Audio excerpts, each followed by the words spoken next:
Family, what the hell is this? Who the hell is that? And what the hell's going on? I think you already know the answer. Somebody tell Roland that the Mayo man who took his old lady said was popping. And in the meantime, in between time, what the hell is this right here? And why they trying to use Tupac Shakur for all of their little wars? Foundational Black Americans today gonna shut it all the way down because that's how we do things over here on this side. If you a regulator and you a delineator and you ready to go to work, certified salute to you because it's on. Free Hugh.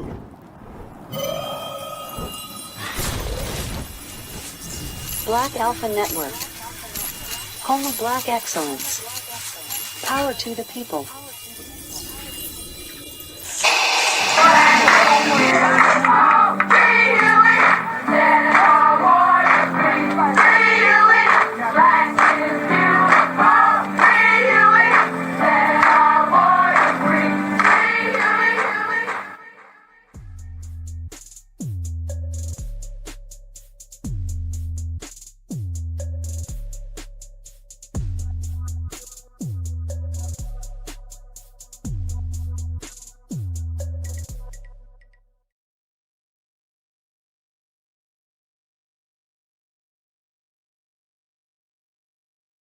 It's a knockout. It's the knockout. The Tethers can't get up.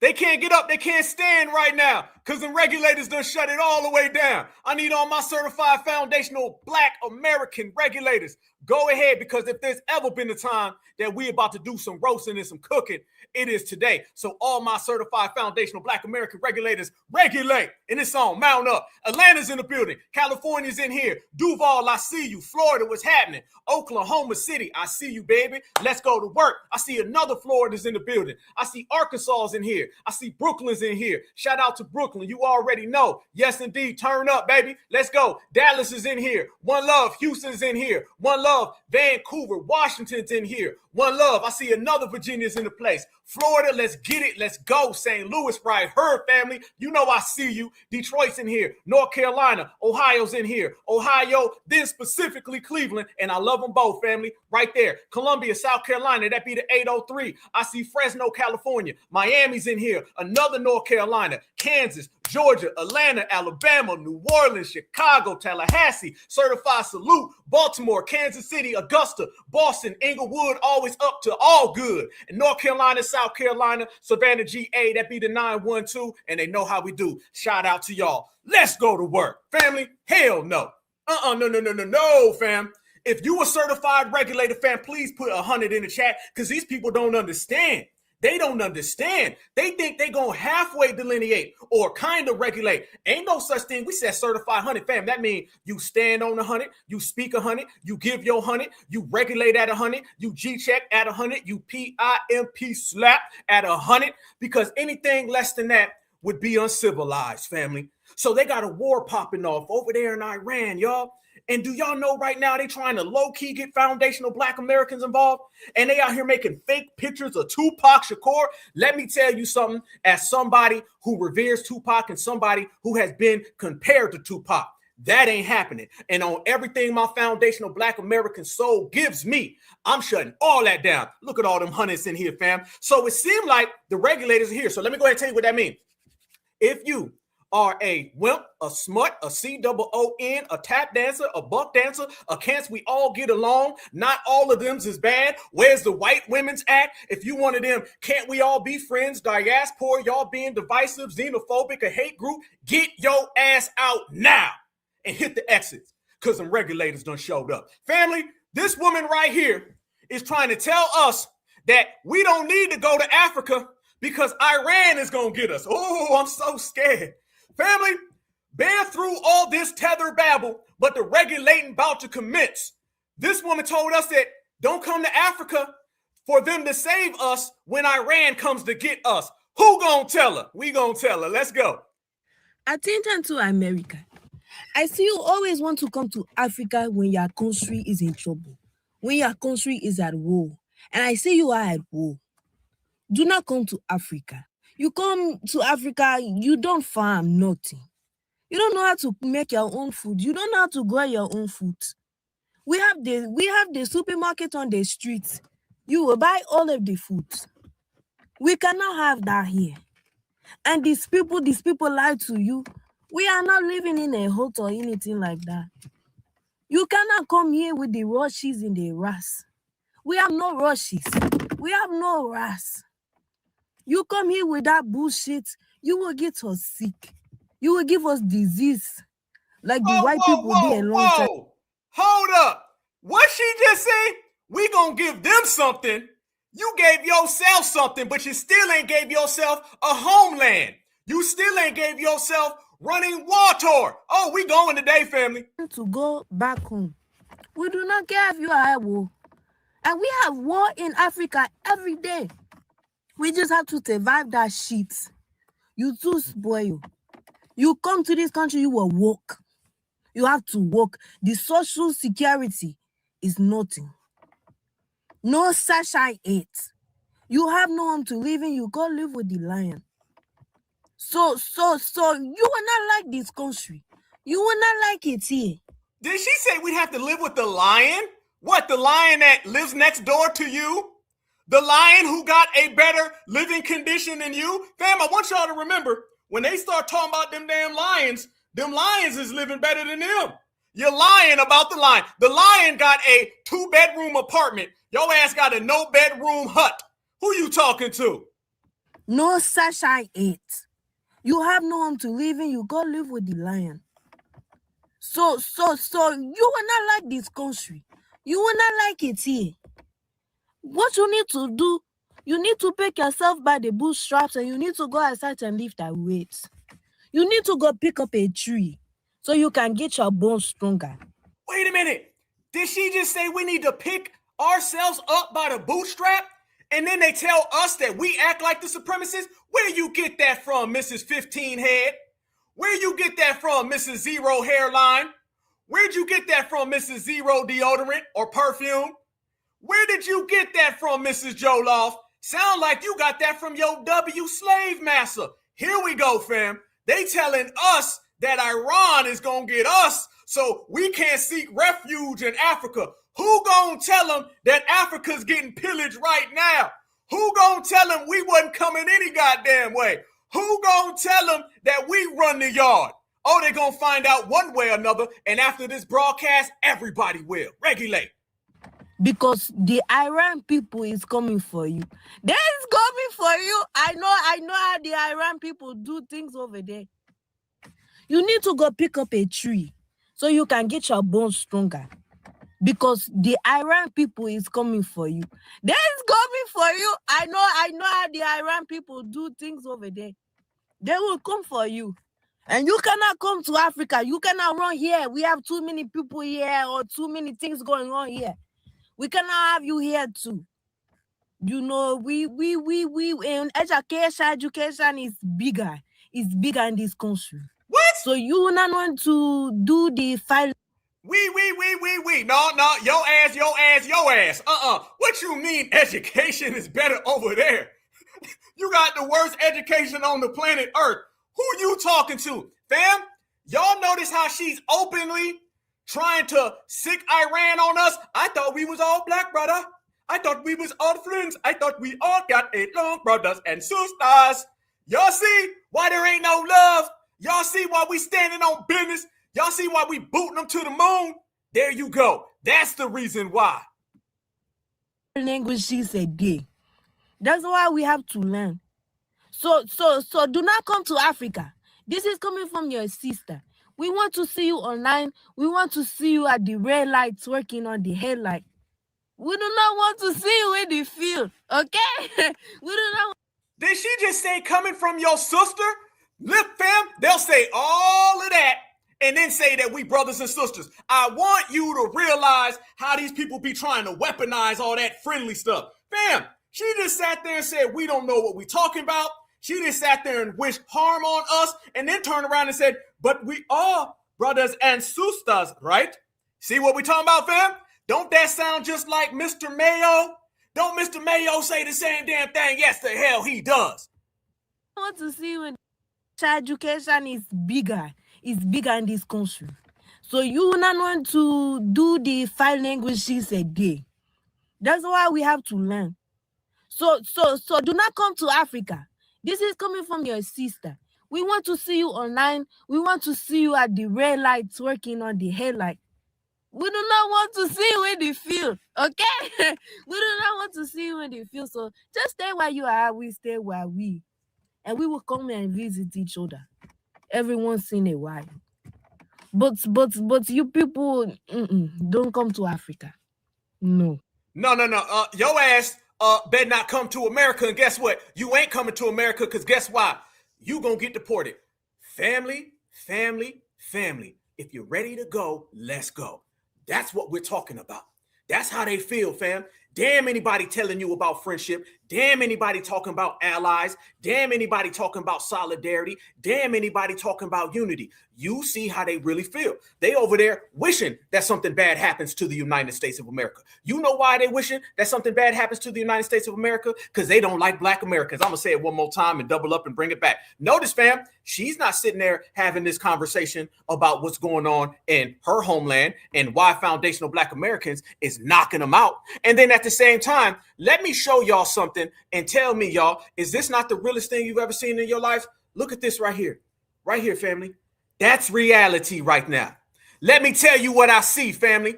I see a certified foundational Black American man holding hands with a certified foundational Black American woman.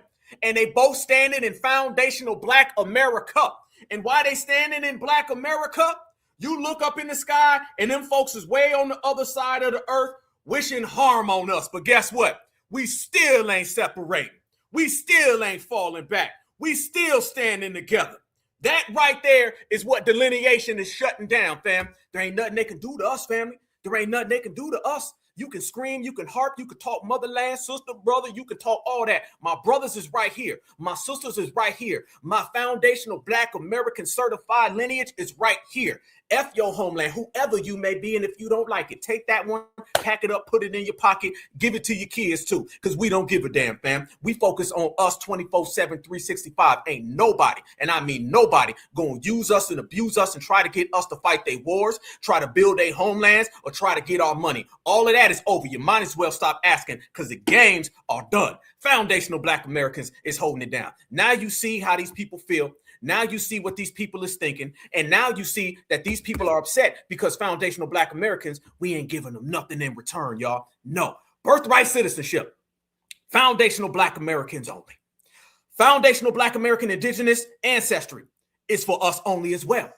Regulating is for us only as well. Because if you look, fam, she got people on the other end, and this person don't like Black Americans neither. How many anti-Black American people are you going to see before you realize everybody's anti-Black American? Because Black Americans are the best.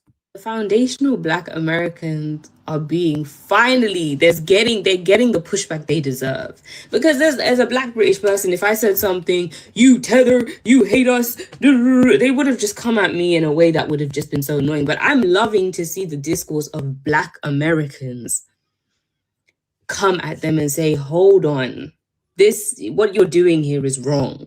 They are calling Africans filthy. That's why when I heard someone say they are adjacent to white supremacy, I was like, thank you. Because I knew they felt familiar. There goes that adjacent to supremacy, fam. Look at this Black Brit who's talking like this and who really thinks that she's the queen. Trying to talk to us like that. No. Y'all are always fleeing to be next to a European. We ain't letting nobody who loves Mayo more than Mayo loves Mayo talk to us sideways. But we gonna regulate all their asses in every way. In a horrible way. Like, they just felt familiar. And I was just like, you're literally tethering onto them. What the hell is this? You're now coming up with slurs. Like, that level of vitriol and hate. And these are the same people with the track record of you were Hebrew Israel. Wait. Y'all ain't lying though. Why her neck 5 shades darker than the rest of her body? Family, is this another Cake Soaps Chronicles? Is this another Cake Soap Chronicle, fam? Why your neck look like it's been getting a tan and the rest of your body look like it's been in a bathtub of bleach? Oh, she belongs to the dark knuckle community. I knew it. I knew it, and leave it up to the best chat on the planet to identify it. Use a cake soaper. You are a cake soaper from England. You're an England cake soaper. You're a once, twice, 3, 4, 5 times fleer. You got 5 homelands, ain't built none of them. You're sitting up on the next 5 miracle whips, and they don't acknowledge you. And your neck is 5 shades darker than the rest of your body. You a damn cake soaper. I see it now. Israelites and you were Cherokee and all these things. Like, the lack of education with respectfully Americans in general is quite diabolical. And you would have thought with speed going around Africa and actually just showing how welcoming and warm a lot of Africans actually are, because that's an excuse a lot of FBAs make, which shows their doctrine is just built on being hurt, basically. No different to Hebrew Israelites who are just claiming that the white man is Esau and they're just angry. Like, it's stupid. Because with with FBAs, there's this whole narrative that, oh, Africans, they never accepted us. I don't understand how they don't understand that. Wait, family, are her armpits dark too? Did she miss a couple spots? Fam, I promise you I'm seeing some dark armpits. Fam, I gotta be that guy, because I'm seeing dark neck, dark armpits, which means she also has dark knuckles. You belong to the dark knuckle community. You can't talk to foundational Black Americans. You can't speak to foundational Black Americans. Your knuckles look like you've been punching on tar all damn day long. Your knuckles look like an oil spill. If you don't take your dark knuckles back to Nigeria, where you're really from, after you take a pit stop everywhere else you go, and shut the hell up, because you can't speak for foundational Black Americans. I don't listen to Cake Soap Chronicles or the Dark Knuckle community. Never have, never will. We weren't the only ones affected by colonization, slavery, like the white people doing what they did. You're not the only ones who were affected by that. All you encountered was what you call coons and Uncle Toms. Certain African people are coons. A lot of them are, even towards us who are Black British. Some of them, my own family members have sometimes said, well, just claim UK, don't claim Zimbabwe. Stop. There you go. Zimbabwe. There we go. She just told you what it is, fam. So she just said that she's a COON and she comes from a family of fleers. She's a fleabee, a fleer baby, okay? There you go, fam.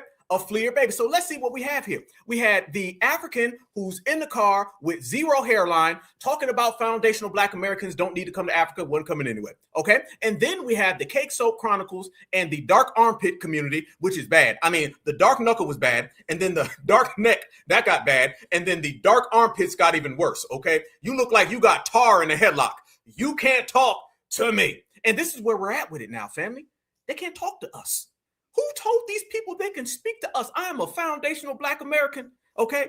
My family built this country. Your ass does not have the right to speak to me. You know how they say, speak when spoken to and only with permission? You have no permission to talk to a foundational Black American at all. Goddamn right. Family doesn't matter. You can be a regulator, they're going to be mad and upset, or you can be nice to them, they're going to be mad and upset. So let's just make them mad and upset. But you notice who they're never upset with? They're never upset at the dominant society. The same dominant society that's over there booming on them right now. You feel me? Foundational Black Americans make all the rules, y'all. All the rules. Because remember, if you leave it up to these people, what type of time they're going to be on? If you leave it up to these people, fam, it's always going to be anti-Black American. These are what I call hostile victims. These are hostile victims. They use victimhood to hide their hostility towards us. And the problem that they have is a foundational Black American who's 5 years old see through that bull-ish. And we ain't going for it. Never, not at all. That's why we out here regulating, fam. It is going to be an extra special broadcast today, fam. Because what we're going to do on this one, fam, we're going to set the precedents very, very clear. And we're going to make things very, very known, okay? I'm seeing a lot of people out here that trying to get friendly. They trying to pull us into the let the tethers talk. They trying to say, well, hold on now. Iran loves us. Do y'all know there's Black Americans out there who are standing on certified business and don't give a F? That be us. Do you know there's foundational Black Americans who are out here holding it down and don't give a half of you know what? You damn right. Well, let me tell you something, family, and I'm going to show y'all something. FBA don't play, and FBA is certified all the time, right? Well, let me tell you how certified we are over here. Don't let nobody talk to you when this is being drawn up right now. Y'all look what's being drawn up right now. They said if there's a World War III, that's how it's going to look. Y'all look at Africa. How come Africa isn't defending Africa in this World War III? Hold up. Well, no, we're going to go there today. We're going to go there today, family. How come Africa is not standing up for Africa? Shouldn't they be their own power? Shouldn't they stand on their own? Because I'm telling everybody, foundational Black Americans is standing on our own. It looked like the whole damn planet is getting on code and Africa's over there still serving the whole damn planet. Oh, that ain't good. That ain't good at all. You know why it says neutral for Africa? Because that really means Africa's got a hell of a lot of colonizers. And it's basically whatever. Y'all remember I told y'all there's going to be a war sooner or later, and Africans are going to be fighting on behalf of what? Not Africa. They're going to be fighting in their house for the right to give their house away to whoever they want. So no, we're not listening to none of that. And let me tell you what else we're not listening to. We're not listening to no disrespect. Y'all look at this. Tell me how disrespectful this is, my brothers and sisters. This is coming out right now all across social media. There was this fake picture that came out, and this has been proven as fake, brothers and sisters. There was this fake picture that came out, and a lot of people now are running around here. And what are they trying to do, fam? They're trying to say that Iran put up a picture of Tupac Shakur on a missile. This is not true. But they're putting, and after one lie, then they come and they tell a couple more lies. What about that lie right there, family? You see that lie right there? What about that lie right there, family? You see that lie? You see, how about this one right here, fam? We ain't done. How about all of these lies that they've been out here trying to tell to try to get foundational Black Americans involved? Hell no. And mind you, fam, Tupac Shakur has been gone for 30 years and he passed away at 25. And family, look at the propaganda coming out now. Watch this and tell me, is this not the definition of a tether, y'all? Watch. For the group that, what is my experience as an African living in Iran? I think Iranians are one of the most curious people about the world, and that is because the country has been blocked for many, many years, and because the propaganda around the country is very massive, and because Iranians love guests. So they're very friendly to people. They're very welcoming. There are a lot of Africans living in Iran. That may shock you because the universities here are one of the best. There are many Africans who are studying here. And also in the north of the country, there are Arabs, or you can call them Black. They are Black Iranians, and that is not something shocking or new. Iran is a massive country. It has lots of, ethnicity and ethnic community. One thing I can say for sure, the racism that you experience in the United States does not exist here. The discrimination that you experience in the United States does not exist here. The racism that you experience in the United States does not exist here. Oh, please. Oh, please. And why are you talking about America? Didn't she just say that she's an African living in Iran? Then why are you talking to Black Americans? Fam, what does that got to do with us? Fam, this is propaganda. This is to try to get foundational Black Americans to be treasonous to our own country. Do you follow me now, brothers and sisters? If you're rocking with me, let me know something. This has nothing to do with humanity and the rights and justice of people. This has everything to do with these individuals trying to get Black Americans to denounce our citizenship. Why are you talking about America? You said you're an African in Iran. So this is an African and an Iran situation, not a foundational Black American one. Why are you talking about the racism in America is not the same here? Please. Or is it that y'all accept that type of racism because you don't think you Black? I can say for sure, the racism that you experience in the United States does not exist here. The discrimination that you experience in the United States does not exist here. The racism that you experience in the United States does not exist here. The racism that you experience in the United States does not exist here. The discrimination that you experience in the United States does not exist here. In Iran, people see color. but they don't see color through the lens of racism. They see color because we're all different. We're all part of God's community. Oh, stop. Fam, you see how far behind these people are when it comes to the system of supremacy or the system of I wish I was a supremacist? This woman just sat there and said they see color, but not like in a racial way. Then how do they see it then? How do they see it? Guess who else say they don't see color? The damn Klan too. The Klan tells you they don't see color. Listen to this, fam. And I don't mind this if you talking to Africans, but why you talking to Black Americans with this nonsense? You don't see color in Iran? Please. You mean to tell me that all of those Afro-Iranians are treated just? They're treated fairly? Nah, bruh. This is what I'm saying, y'all. Let's go there. Experience in the United States does not exist here. In Iran, people see color, but they don't see color through the lens of racism. They see color because we're all different. We're all part of God's community. They don't decide to ignore your color. They see your color, they appreciate it, and they welcome it. I hope that after the war, you guys can find a way to come to Iran and visit this ancient, beautiful country and learn for yourself the real truth about Iran and do away with the lies of the United States that spent decades. No. Family, why did that turn into a come to Africa conversation? What the hell they got to do with foundational Black Americans? That is an African in Iran talking to us. One more time. An African in Iran talking to us. What the hell do we got to do with that, fam? This is what I'm talking about. It's about to get real, my good brothers and sisters. Let me tell you what it is. We're going to get straight to the brass tacks, no middle. Family, they want us to denounce foundational Black America, and they're using all of these international people to do so. That's what this is really about. That's what this is about, family. Don't let nobody come and tell you that we have some international solidarity with these other people. Do y'all know in every single war that has happened in modern history, people from that country came out and made these fake claims about solidarity with Black Americans? Do y'all know that? They'll take one little instance where they were lying and say, y'all see, the Ayatollah let some Black prisoners go. And guess what? You got white judges who let some prisoners go. Yep. Does that make them a non-supremacist anymore? And does one situation overwrite everything? Nope. Don't listen to it, fam. You had people telling us that the Vietnamese were our friends. You had people telling us that the Koreans were our friends. People talking about Iraq and Iran. We got us some certified foundational Black American veterans. Do you know how many Black Americans were unalived in the Iraq war? Do you know how many Black Americans were unalived in Afghanistan? You tell me the war that a Black American has ever went to and the opposing army said, we're not going to harm that Black person. We're going to shoot around them.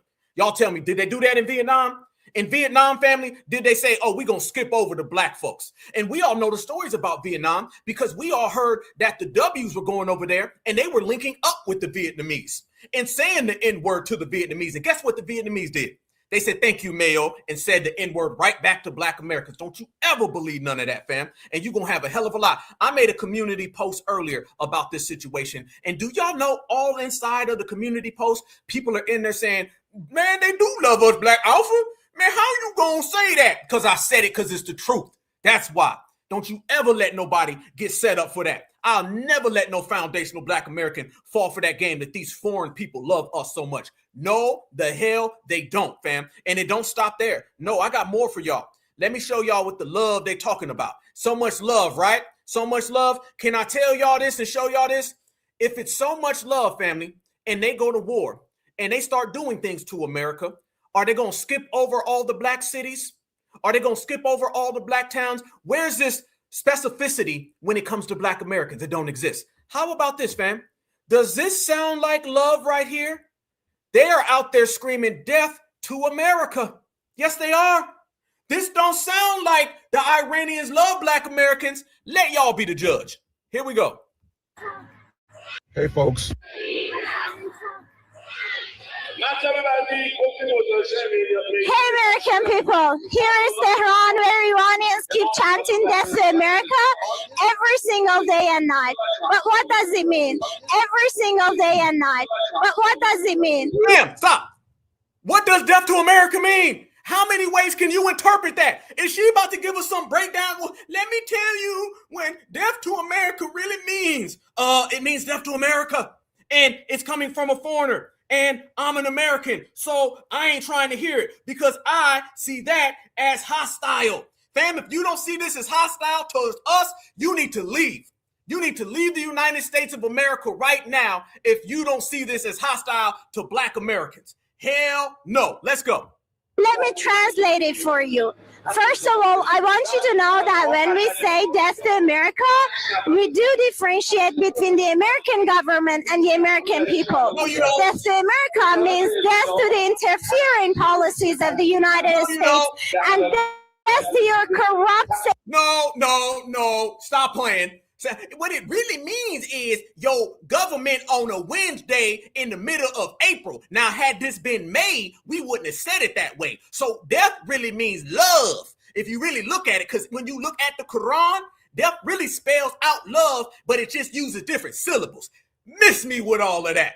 Listen to all these people playing in your face, Black Americans, playing in your face.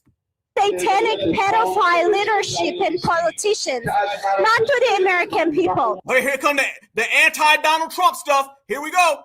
We Iranians are the most demonized people in history. And if you don't believe me, just ask about the kindness and hospitality of Iranians from those who have traveled to Iran in person. So yes, we do chant death to America until your military forces get back to your other side of the world and until your government is satisfied with your own natural resources. You already have enough oil in your country. We just want you to get out of our region and let us live the life we like. Let us wear whatever we like. We are already free and we really don't need your help to liberate us. We are the heirs of the Persian Empire, which means we Iranians have the most ancient civilization in the world. And we do know how to live and survive. And we definitely don't need a 250-year-old country to lecture and educate us about civilization and freedom. 250-year-old country. You know who built that country? Black Americans did. Our ancestors did. So I don't care how you feel about America, fam. Let me tie it on in. Let's go. Let's go. Let's go. Here we go. My brothers and sisters, I could care less how anybody feels about America. I'm going to tell you that today.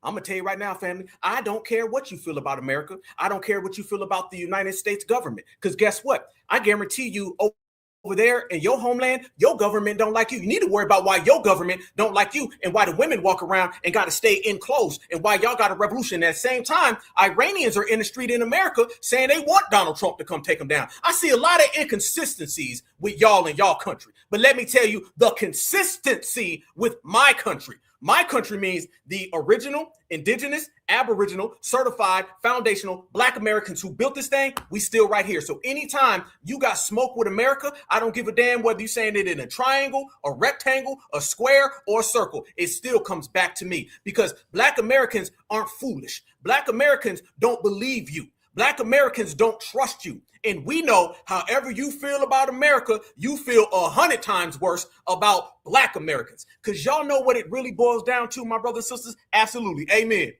Let me tell you what it really boils down to, family.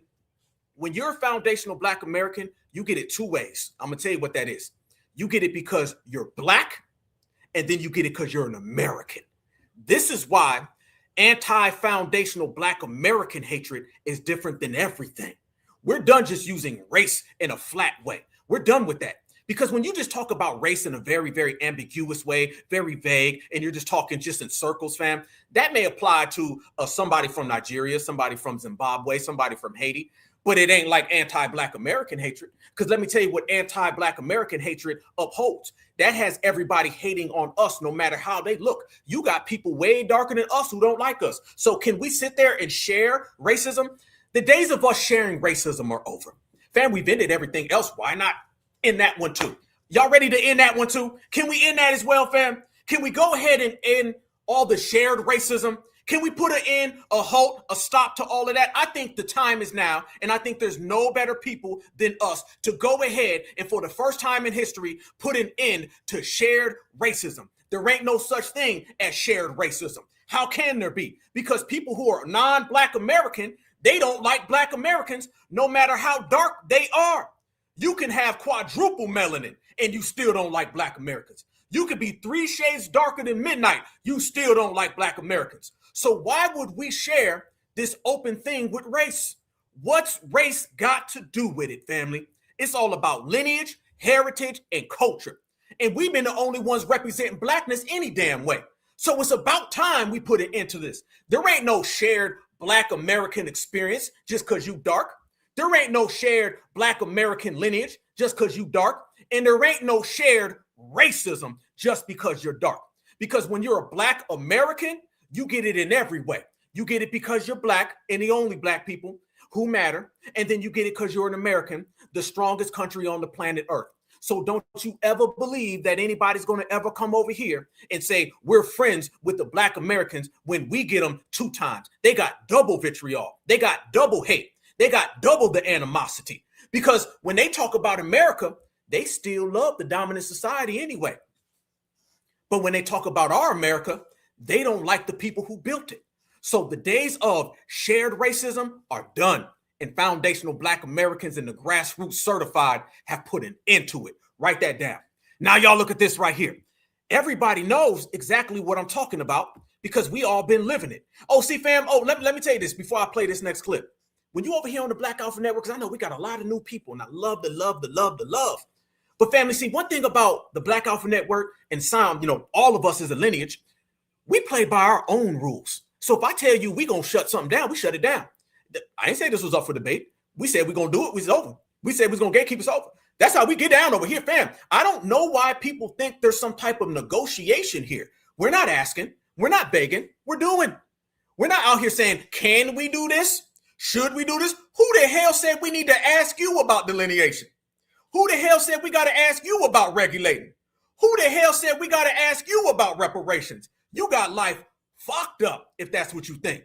Because let me tell you how it really goes. It goes, if foundational Black Americans, all my brothers and sisters listening right now, all about 2,000 of us in less than 40 minutes, if we say we want to do something, consider it done. We don't hide, we don't run. Here we go, fam. Look at this. Y'all remember this right here? Remember when the news broke that they were paying Ghanaians and Nigerians to target Black Americans on social media? Who do you think you've been talking to in these TikTok spaces? Who do you think you've been talking to on them Twitter spaces? They're all getting the bag. Now we've been investigating this network of trolls targeting African Americans, and now we've actually come here to Ghana to try to get the full story. In the run-up to our journey, we had discovered that all of the accounts were connected to an NGO called Eliminating Barriers for the Liberation of Africa, known as EBLA or EBLA. Looking at the website, it was clear something was off. Parts of it still had dummy text. It was impossible to make an actual donation. And most mysteriously, one of the photographs had a Russian file name. Though the group claimed to be focused on issues like poverty in Ghana, its employees posted almost exclusively about the U.S. Some used incendiary language. America's descent into a fascist police state continues. Someone needs to take that senator out. Often they put... Stop. Family, I know we cooking right now. I know we bubbling, and I appreciate the love so much. But I want you guys to catch that. Listen to this. This is for the folks who haven't seen this yet, fam. Listen, somebody needs to take that senator out. We don't talk like that. We denounce that. Talking about the fascist America, we denounce that. Family, don't you listen to these people because they're trying to get you jammed up. Don't you listen to this treasonous behavior, family. Everybody now is trying to push treason on Black Americans. They can't stop us from being Black Americans, so now they're trying to come with this treason behavior, fam. They've always done it. Do not fall for this, family. When you have a lineage-based foundational Black American rider lineage movement, this is what happens afterwards. We don't talk like this about the government. No, we do not. Language. America's descent into a fascist police state continues. Someone needs to take that senator out. Often they posted on real U.S. groups, an attempt to gain legitimacy and build an audience. Many even implied they were in America. We all are sick and tired of the violence that's taking place in our communities. They pretend that they're in America. Fam, how many of our spaces has somebody called and we say what? Whoa, whoa, whoa, whoa, whoa, before I go? Hold up. Family, they pretend to be in America while they try to sow dissent within America, and they try to get Black Americans to be treasonous towards America. Family, that's exactly why we say the famous term that my brother Tariq made popular. Shout out to you, fam. Where your family from? Y'all see why we say what we say? Don't let nobody tell you it's paranoia or you Black Americans. No, fam, they're getting paid to pretend that they're in America while these people are trying to tear us down from America, from another place, from all over the world. They sending all of them. What did I tell everybody, family? I said it was Tether sleeper cells. That's what this is. These are Tether sleeper cells, and these tethers are out here watching, fam. How many times somebody been sitting there talking to you, pretending to be down with Black folks, and then you find out they out there tweeting you from Zimbabwe? How many times somebody done called into your space, and they got all this derogatory, inflammatory language for Black Americans? They always give you bad advice. You know what we need to do? We need to go up in City Hall. No, no, no, no, no. What we need to do is put the flag away. No, no, no, no, no. What we need to do is go to the protests, go up in Donald Trump's home. No, no, no, no, no. Black Americans, we denounce all of that because we know that these people are nothing but a bunch of Tether sleeper cells. That is it, family. Understand that. So watch very carefully who you be speaking to on this internet, fam, because these are multifaceted organizations where people pretend to be us. Build an audience. Many even implied they were in America. We all are sick and tired of the violence that's taking place in our communities. In reality, in our communities, fam, what do they always say? We, right? Listen to it, fam. We are exposing and blowing the lid off of this whole operation, fam. We're not falling for the games. Never that. Let's continue. They were here in a nondescript house on the outskirts of Ghana's capital. This is the compound where the operation has been based. There's no sign for an NGO. We're about an hour outside of the city, and you can see this is a very secluded residential area. And people here have been telling us that about 3 weeks ago, Ghanaian security services showed up here, raided the building, and no one's been back since. Sources in Ghana's national security tell CNN that all of EBLA's funding came from Russia. No, it After didn't. the raid, the accounts went quiet. No, it didn't. Fam, notice it's Ghana, right? Who's Ghana clicked in with? The United States of America's been checking them, fam. We've been checking them. Ghana's plugged into the Democrats. Yes, the African Union is plugged into the Democrats. So, family, this is a democratic operation. Who do the Democrats always tell us we are? Russian bots. Do y'all really think this is coming from Russia? Or do you think this is coming from Vote Blue no matter who? Let's put that on the table for the family. Who do you really think is behind paying these Africans? Russia, who has no stake in this? Or do you think it's coming from the Democratic Party, who cannot stand Black Americans delineating? Let's take it all the way there. For a few days. Then on Instagram, the group changed their handle names and started posting again. Now we've been investigating this. There you go. Woo! We're coming in hot. Let's go to work. Here we go. Fam. Absolutely. The Democrats. You got to remember, y'all, these are the same people who will never refer to us as American. The Democrats consistently refer to foundational Black Americans as African. The Democrats want to bring in everybody from around the globe. They're fighting tooth and nail to make birthright citizenship for anybody who shows up. The Democrats all went to the African Union sponsored UN committee so they could support reparations for Africa. They've never showed up anywhere. We go everywhere, and every time you turn around, the Democrats fight us tooth and nail. We have a reparations rally for foundational Black Americans as a lineage. The Democrats oppose it. But yet They have a reparations convention for Africans, the Democrats, the CBC, the CARICOM, Al Sharpton, James Smalls, all show up over there. Damn, ain't that something, family? So it shows you where this is coming from. So if the Democrats don't support our reparations, refuse to call us Black Americans, consistently call us Africans, don't support our domestic reparations claim, but support African reparations claims, are all clicked up and plugged in to the African Union. They love them some Barack Obama, African. They love them some Kamala Harris, Jamaican/Indian. Maybe it's the Democrats who are paying those Nigerians and them Ghanaians to pretend to be us. But guess what? We already knew that, fam. Ain't nothing new under the sun. Only thing difference is, fam, we exposing it as it happens. That's the beautiful part about it, fam. Oh, we all in today. Oh, yeah, I'm going to get Roly-Poly. Roly-Poly in trouble. Yeah. I got Roland. Roland going to get some work. Yeah, Roland going to get that work today. Yeah, because we going to bring out the dude that snatched Roland's woman up today. Also, Roland, you done ran around the room. You should have stayed at Burger King, okay? But I know they kicked you out because you ate them out of house and home. You're not supposed to eat the playground, okay? You don't eat the playground there. You're not supposed to eat their trays. You're not supposed to eat the counter, all right? You're supposed to eat the food, not the counter, okay? But we're going to get to that here in a minute. But it shows you, fam, that we've been in it and we ain't playing no games. 19 Keys is over there, absolutely. He over there getting them little deals, fam. You got to understand, them Africans have been coming up with all of these little small fledgling tech companies and all these things to get these people to go over there. There's a bag and all of that we've been drying up. That's why people are so mad that Foundational Black Americans is putting in work. But fam, unlike anybody else, we're going to stand on that business. Yeah, we're going to stand on it. We're going to stay on it. We're going to regulate to the fullest, to the maximum, because that's all the hell we do. But let me bring some other things to your attention, my Foundational Black Americans. I mean, I got some receipts today.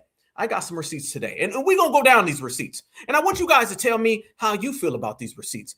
Y'all look at this right here. I don't know these dudes because I don't listen to none of these people.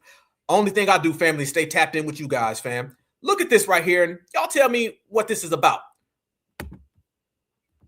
Here, you're not going to hear this anywhere else. I want to share with you a grave concern.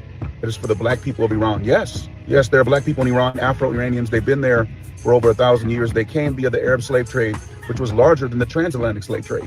Between 1650 and the early 20th century, at least 20 million Blacks from East Africa were enslaved throughout the Middle East and Asia. This is why you'll see Black people in Iran if you look closely. What will happen to them? Prior to the war, they were discriminated against. They were the poorest. Now with regime destruction, regime change, regime implosion, what will happen to this very distinct group of people? Whoa, a very distinct group of people? I thought they told us that they had love for all the Black people. I thought they told us that they had friends with all the Black people. Family, nobody is doing good if you're melanated except for Black Americans. Cincinnati, I see you. I'm going back to the natty. Shout out to you, family. But family, we ain't done. Look at this right here. You got more Julio Romeros and you got more Mr. Muhammad's. You're going to have more Selenas and more Mufasa Mutombos. Everybody wants to talk to us. At a cultural booth that is honoring those Americans who were killed by their own government and the Zionist lobby, especially African-American political leaders. The slogan is very powerful. One God, one blood, and one enemy. That means there's more in common between those of us who are being bombed here in Iran and the American people themselves than there is between the American people and that same Epstein class who is bombing us and killing our children. What? So we got everything in common with them. Okay, let's go. We can overcome and get rid of this evil tyranny that controls the world. Peace. Right now, in the middle of the war, Iranians are honoring Black martyrs. Some say it's propaganda. Do your homework. 50 years since Iran's revolution, we always held it down for Blacks. We fought all the levels alone, with no help. We grew independently, so we don't need any attention. We don't need any support now. We beat in Israel, we beat in US, and we just got strong enough to do more, to be inspiration. If we did it alone, you can too. Just don't forget your martyrs. Keep their blood alive. We are standing with you. Marathon continues. Victory laps. This message is completely global. It doesn't concern your race, your belief, or where you're standing. We are connected. If it's global, then how come you're not talking to anybody else? Family, why don't they have Cesar Chavez back there? Huh? How come Nelson Mandela's not back there? Why you got Foundational Black Americans in the back? And somebody gonna say, well, Nipsey Hussle is African. Nipsey Hussle's got Foundational Black American roots going to Louisiana. Okay, so let's get that right. For all the people gonna come in on our brother Nipsey, Nipsey got FBA roots in him. Okay. Matter of fact, so does Huey P. Newton, because both of them got Louisiana heritage. So let's make that clear. But I want to know, how come Nelson Mandela's not there? How come Cesar Chavez ain't there? How come you're using Black Americans? How come you're talking to Black America? And by the way, look at this guy. Fam, this man look like he a card-carrying member of the Taliban. Look at this dude right here, fam. Look at this guy. You want to align yourself with him? You think this man give a damn about America? Do you think so, fam? This man looks like I seen him on the top 10 list of the most insurgents on the planet. Hell no. We ain't going there, family. No, look at this. Notice, no talk. Through one God, one blood, one enemy. Even those who are struggling still in the ghettos and the projects of America. Middle of the war, we honored your martyr. No. We good over here in the ghettos and the projects of America. I was just in the ghettos in the projects of America today. And family, we living great being Black Americans. We good. We handle our business. We hold our own NUTs. Look at this man. Fam, you look like he's seen him on a damn top 10 FBI list. Fam, we denounced this. Look, he said, we're honored your martyrs. Nah, fam, Black Americans don't walk around here and throw around martyr. We don't do that, family. Don't play with me. Black Americans, we do not do none of that. Martyrs, fam, hold on. I got to see y'all. Let me let Mr. Muhammad finish, and then I got to talk to y'all. Our people stand up against the unjust system of United States. It shows that you can do too. We are connected to one God, one blood, one enemy. No, okay, stop. And why are you trying to talk to us like we don't stand on business? You could do it too. You should try. You should try if you just try real hard. Why are they talking to us like we ain't the real freedom fighters of the planet Earth? Nobody has fought more for freedom in all of mankind history than Black Americans. No. You name every modern war we fought in. We went and fought for people on the other side of the planet who never gave us a thank you, a hello, or a goodbye. Don't try to put us up on game, Mr. Muhammad. You better talk to your own people, sitting there saying you can do it too. If you just work really hard, Black Americans, you can really accomplish what you ain't accomplished. Miss me with that. But let me say this, fam. We don't run around and say martyrs. Fam, I don't call Huey P. Newton a martyr. I don't call Malcolm X or Martin Luther King a martyr. I don't want nothing to do with your martyrism, because when I hear martyr and what the social contextual definition of martyr is, typically we think about people like y'all who strapped something to yourself and did harm to people. That's that martyr talk with y'all. You know, you're going to get 100 virgins and all, not cool. Keep that over there. Black Americans ain't on none of that time at all. Stay over there, family. You know what I'm talking about? Yeah, that's that Allah, Ali Akbar stuff. Yeah, Black Americans ain't on none of that. Family, it's 9 right now. Donald Trump has already given ultimatums to these people. You're going to start to see more of these people trying to come out. This is why we're ahead of it and we're shutting it all down. And why are we shutting it down, family? Because like I said a couple minutes ago, we ain't asking, we're doing. Let me show y'all this as well. Y'all know who that dude reminds me of? Let me show y'all this dude. Let me show y'all. Let me bring that back up. Family, look at this guy right here. You know what type of vibe I'm getting from him? And this guy right here. Look at this guy right here. Look at this guy right here. Look at this guy right here. Y'all know who they're reminding me of? People who talked that same talk a few months ago. People who came out and said, we're on Black American side and international, this, that, and the other thing. Fam, don't they remind you of that right there? Oh, Black Alpha done it again. You're now rocking with the best. Family, don't that look just like the same energy? Wasn't this man talking about international solidarity? Wasn't this man talking all that? We got to fight for the whole planet Earth and my comrades and martyrs. Ain't that the same type of vibration that he was trying to push? You absolutely, positively correct. And what we do to this guy, we ran his ass the hell up off the paint. Last time we seen them, fam, they was trying to rub two candles together because they ain't have no electricity. FBA do that all the damn time because we all the way real. There it is. Let me say this, family. There's no such thing as global allies. Because there's no such thing as a global struggle. What is the global struggle, family? There ain't no such thing as a global struggle. You're always going to have people come in here talking about something. We need to fight them because they don't want us together. Notice they can never fill in the blanks, right? You never notice that, fam? They never can fill in the blanks. They say, Black Americans, we got to fight. Why? Because they don't want us together. Well, who's they? I don't know. You know, because them over there are trying to stop us. Who are them? You ever notice they give us these wishy-washy, very vague people? There's no such thing as this global struggle. That ain't how the planet Earth operates, fam. You have section based on family, based on lineage, based on nationality. There's not one just big Black person on the planet Earth and one big Black and Arab connection, one big Black martyr combination. None of that exists, family. So don't listen to these people whenever they talk. They always do. That's what the fake Black Panther dude was saying. That's what Hugo Flea, not Newton, was running around here doing. He was doing the same thing. He kept talking about them and they. Ain't that what the Africans always tell us, fam? Don't the Africans always pop up and they be trying to tell us, man, because, you know, they want us separated. Who is they? You don't want to get into the details of they. Let me tell you why they don't want to get into the details of the they that they're referring to. Because if they did, they'd have to admit that they get all their talking points from that they. They'd have to admit that they is colonizing their homeland. They'd have to admit that Black Americans are the only ones who ever fought they.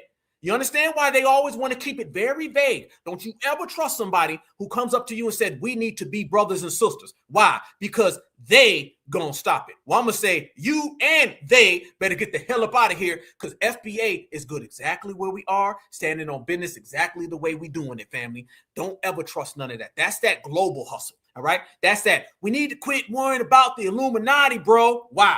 It's really just, you know, the Illuminati that's in your country, in my country, they team up together. Nah, bruh. No. We ain't on that kind of time, family. They really want us to stop fighting the system of supremacy. That's really what it is, fam. That's really what it is. Because we're all talking about the system of supremacy. That's really what it is. Notice that guy. He didn't say nothing about supremacy. Notice that? Y'all notice that, right?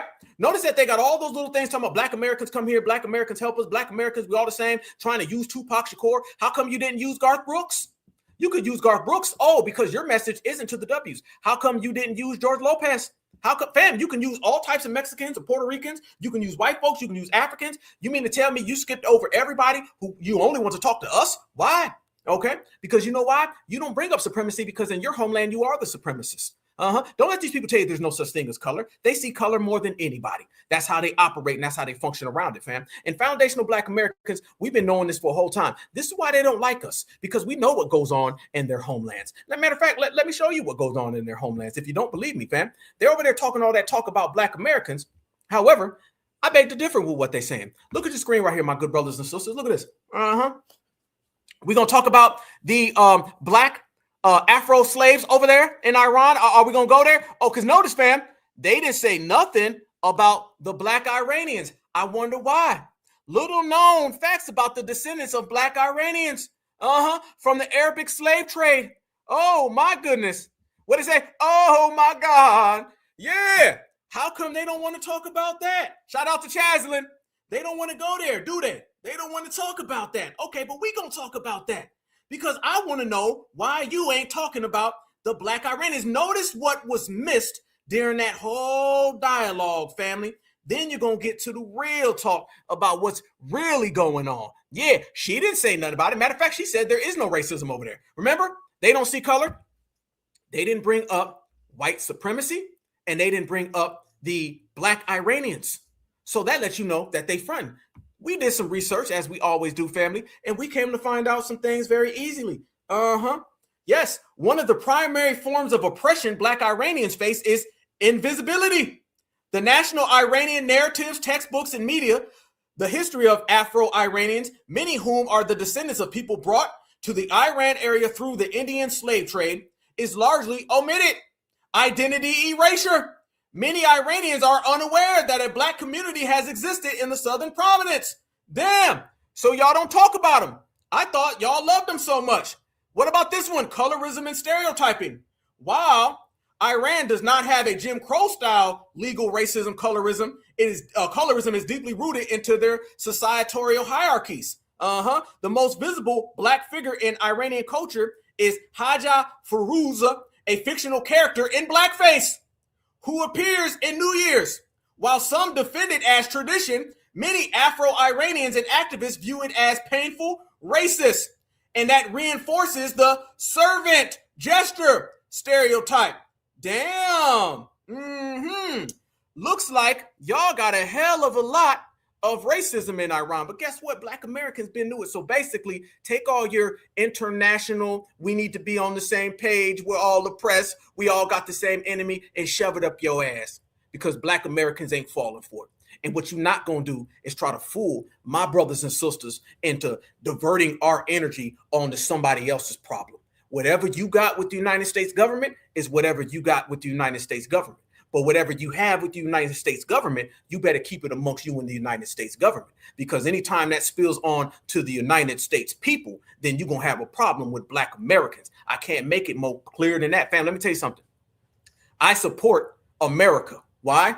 Because I'm an American. And I'm also clear enough to know that whatever weapons they send towards America, they don't have some type of robotic button that dodges the Black community. So therefore, it's all about me. It's no different than if you was in your neighborhood, family, and you in your neighborhood and two people are out there fighting, okay? And one person says, I'm going to be back and I'm going to pop the whole block up. Not the block I live.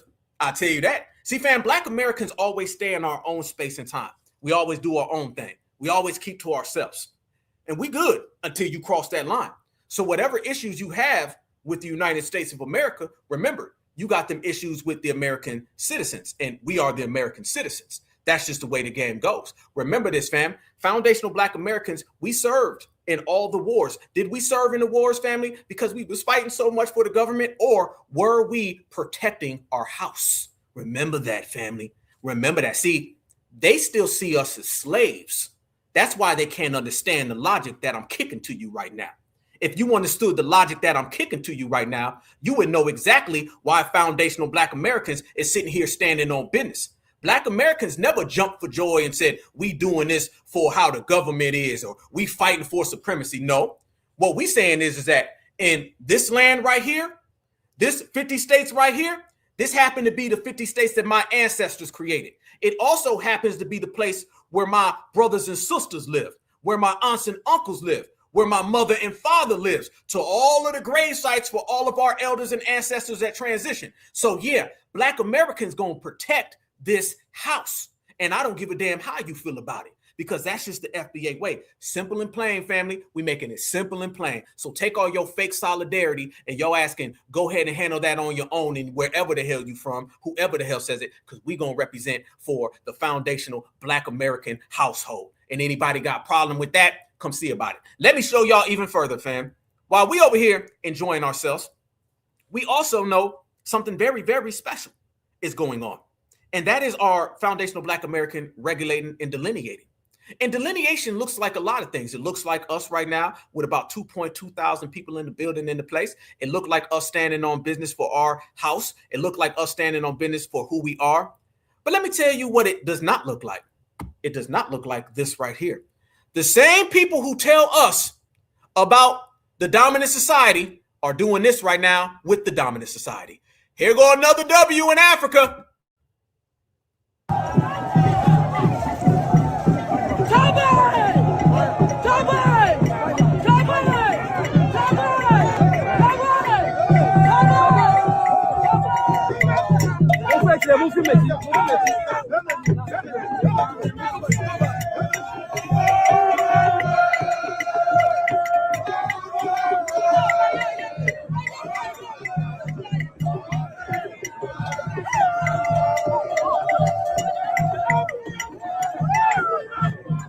This don't look like delineation. This looks like colonization. You see why they ain't us, family? They put powder on dude. What? What the hell? This don't look good, Africa. Africa, this is not looking good. The aesthetics are very bad.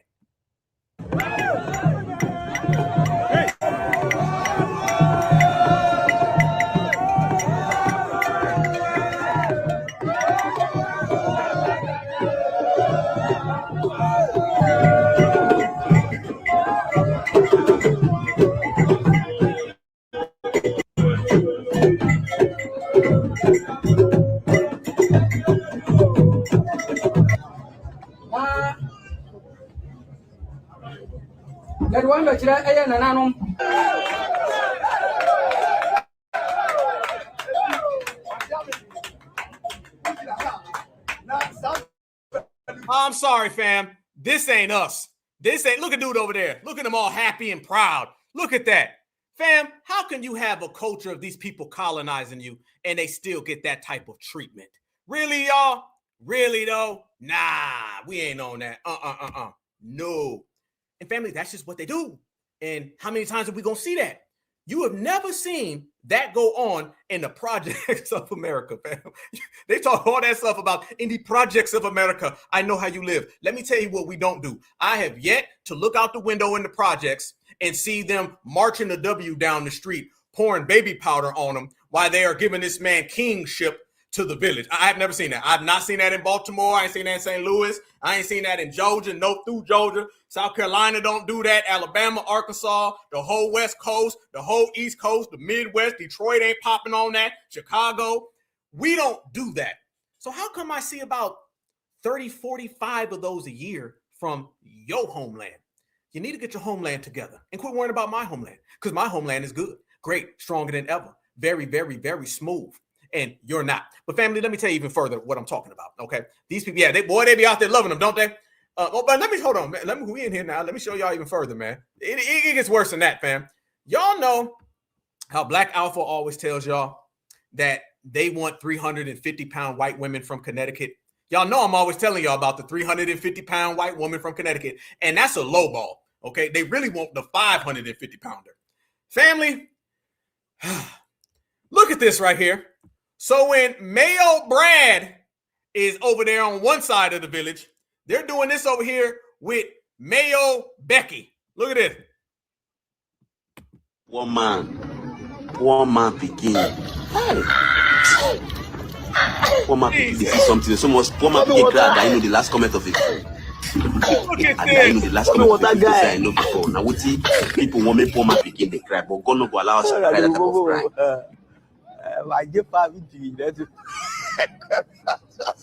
One man. Hell no. One man begin. Hey. One man begin. This is something. So much. One man begin glad I know the last comment of it.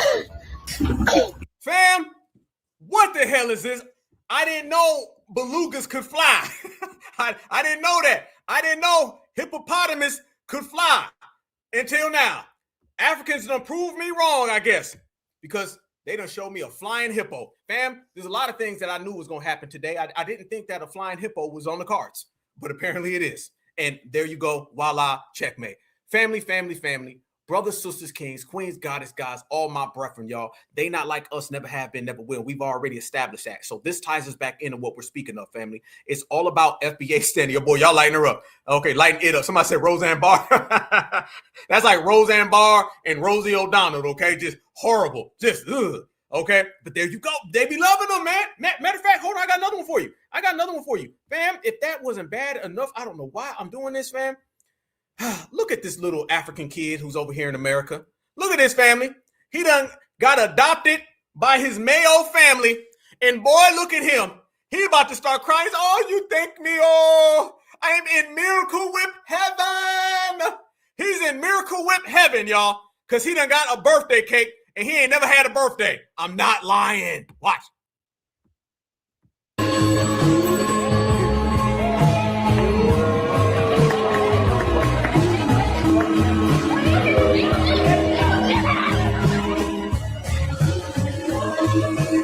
Look at that family.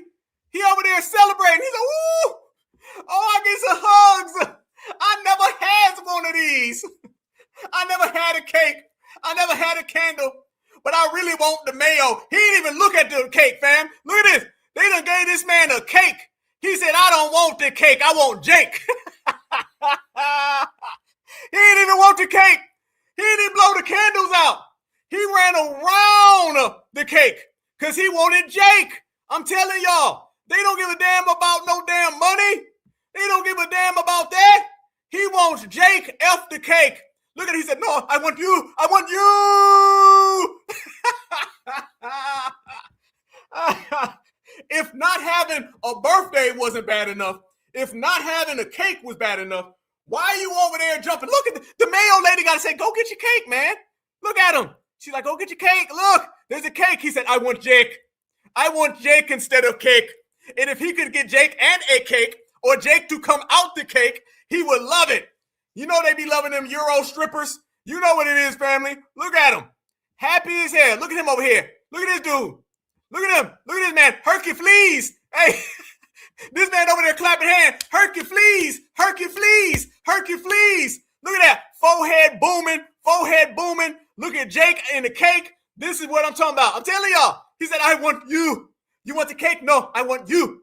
Do you want food? No, I want you. You want a bedroom? No, I want you. There you go, family. I've never seen this with, oh gosh, damn it. Why this is in Ohio. This is in Ohio. That boy got on an Ohio State shirt. Damn. Fam, this does not speak for the great people of the great state of Ohio. This speaks for the fleers who fled to Ohio. I'll be damned. Look at him crying. Look, he about to run back to Jake. Watch. He hugs her. Watch, he about to turn back around. Look, he ain't done. Look, he said, cake? No cake. I blow it out. Watch, he blows it out. And he's about to turn back around again.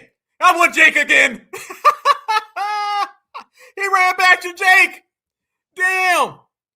This man ran back to Jake. Damn. But it's all gravy, fam, because it ain't nothing that we ain't already knew. There you go, family. Oh, yeah, I'm from Ohio. That ain't got nothing to do with Ohio. Nope, Nope. You gonna leave Ohio out of this. This ain't got nothing to do with my Buckeyes. Never. But it got something to do with the people who flee there. And that's what it is. They flee over there and they bring Jake and the cake with them. You feel me? They didn't even want the cake. He didn't want the cake. You know, he ran around everybody. He ain't hugged nobody but Jake. And y'all know them tethers be zesty now, too, now. You know what I'm saying? He wanted a zesty cake. You feel me? He wanted a zesty cake from Zesty Jake. Yeah, bye-bye, Jake.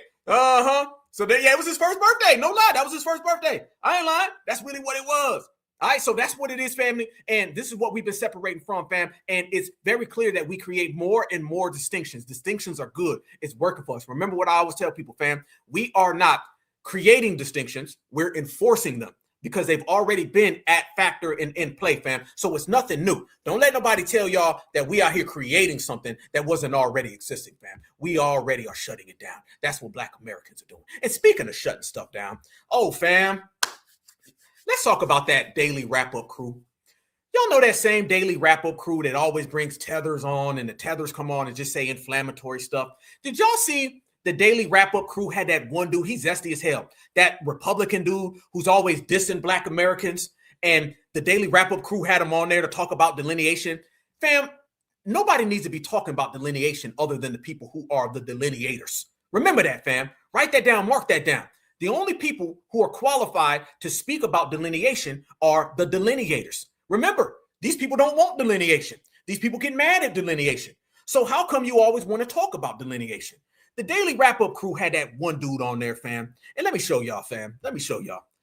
And look how dude phrased that. Now, shout out to everybody in the chat, because when they let that Haitian lady come on and she was talking about dirty Black Americans, remember we was calling out the whole room, including this guy who says he's a Black American? I want y'all to see how he phrases this question. And he starts off saying, is FBA xenophobic? That's basically saying he thinks we are. And watch this, fam. I'm going to show y'all him and the Republican guy. And remember, there ain't no love in none of this. Watch. You're familiar with FBA, Foundational Black Americans? Absolutely. Do you think that movement is more about... Familiar with FBA, Foundational Black Americans? Absolutely. Do you think that movement is more about clarity, about lineage, or is it a divisive talking point that's used across the diaspora? I think it's about clarity. What I believe, honestly, is that white Americans and Black Americans built this country. We have a lot more in common, but I think that there are a lot of forces that like to divide us for their own ends, right? There is something that is being watered down when it comes to how we are spoken of politically in this country as Black Americans. There's a sense that now we're seeing all of these people talk about a diaspora and talk about all these Nigerians coming in, or all these Caribbeans coming in, or all these Africans coming in, and talk about, no, we need to talk about the global diaspora. No, nope. Fam, everything about this is wrong. So somebody said that dude may be half Dominican. Okay, fam, First off, listen to the question. This is the dude who's always acting like he's standing on business. How come he's never asked this question about other people? Why are you asking this FBA divisive? You ain't asked that Haitian. You ain't asked them Jamaicans that you always got on the show. Notice, fam, his question is hostile. You're familiar with FBA, Foundational Black Americans. Absolutely. Do you think that movement is more about clarity, about lineage, or is it a divisive talking point that's used across the diaspora? I think it's about clarity. What I believe. Why this man talking about Black Americans? Oh, fam, I told y'all the days of all these non-foundational Black Americans or these tap dancers talking about foundational Black Americans is over. Nope. We're going to control this conversation, brothers and sisters. Yep. Now, watch the first thing this guy does. He steals all of our talking points, and then he says that white people built America. Watch. Honestly, is that white Americans and Black Americans built this country. Is that white Americans and Black Americans built this country. Is that white Americans and Black Americans built this country. No. Black Americans built this country. Fam, they're going to try to start hitting you with the 50-50 who built America. Notice he stole all of our talking points, didn't he? Didn't he take all our talking points, fam? Everything in there was just stealing from us. No, I think it's this, that, and the other thing. But he's taking FBA talking points and he's sprinkling in that white folks built America too. This is where it's at. Americans and Black Americans built this country. We have a lot more in common, but I think that there are a lot of forces that like to divide us for their own ends, right? There's something that is being watered down when it comes to how we are spoken of politically in this country as Black Americans. There's a sense that now we're seeing all of these people talk about a diaspora. And talk about all these Nigerians coming in, or all these Caribbeans coming in, or all these Africans coming in, and talk about, no, we need to talk about the global diaspora. You're familiar with FBA, Foundational Black Americans. Absolutely. Do you think that movement is... Stop. Notice that they'll talk all that stuff about being familiar with foundational Black Americans, but they won't ever talk about reparations for us. You guys ever notice that? You notice that, right? Be very cautious of people who take foundational Black American talking points and then start trying to divvy it up to all these other people. The question was about foundational Black Americans. His first answer was white people built America. And then let's go back to the Daily Wrap-Up crew guy. His question was a weighted hostile question. Do you think Black Americans are bad and xenophobic? He never asked that question to the Tethers. So I want everybody to see the way they play the game. Everything is always convoluted. It's always twisted and tangled and toe up. And it's our job as foundational Black Americans, to do what we do best. Shut it all the way down. That's cap. Those are lies, and neither one of them are qualified to speak for the certified. Remember that, fam. As you see all of these different people running their mouth, none of these people are qualified to speak for the certifieds. That's why we say certified foundational Black American. These people ain't certified. They can't speak for us. That was a little game plan right there. Daily Wrap-Up crew be out there getting G-checked by all these tethers, and I'm of the notion that that is a paid podcast where the Democrats are breaking them off for bag. That's what it is. Because there's a lot of money in having these diaspora war podcasts, and they always paint Black Americans in a falsehood, and they always bring on strange people. Fam, you see the Black Americans are dirty. They got that Republican shield guy on there. You ain't seen not one certified foundational Black American on there as of late. Tariq went on there and shut it down, but they don't bring Tariq back. And there's a lot of other brothers and sisters who can go. They don't ever bring on real riders like that. And when they do got real riders, they didn't have them little fake jiggly ass questions when they was talking to Tariq. They was on their best behavior. Because when a real Black American man step in the building, then they tidy on up, don't they? They start talking all prim and proper and real good. But notice ever since then, all they brought on is tethers. That's it, fam. Tethers, Republicans, and the same damn thing. Fam, we ain't playing with these people, man. We see it all, fam. The lies are at an all-time high because we regulating at an all-time high. Everything we doing is up right now. Since it's up right now, we got to go ahead and do exactly what we doing. Stand on it. Stand on it. Stand on it. Stand on it, fam. We walk this thing alone, all right? And they send out a lot of people to talk all that type of rhetoric, and you're seeing a lot of just weirdos, man. A lot of weird people. Strange people, fam. I'll be sitting there like, who the hell is this person? And where the hell did they come from? Okay, let me show you this lady right here, fam. And this is what I'll be talking about, and we're going to keep it real up in here tonight. We're going to keep it all the way real. You got a lot of people just saying things that make zero sense. And by the way, that Republican dude, he was a Charlie Kirk supporter. Okay, don't listen to people saying, yeah, I think, the black folks and the Africans, don't let delineation just be something that people can say and then they come on in. You better check their paperwork full, because they'll start talking that stuff and then they'll run around and start talking about Charlie Kirk. Remember, fam, and this is the onus I want everybody to take from what I'm telling you right now. Black Americans, we operate and we function independently. A lot of people struggle with independence for Black Americans, okay? We are independent. We move as our own lineage, heritage, and culture. I don't give a damn about your favorite political party. I don't give a damn about your international solidarity. I don't give a damn about your comrades.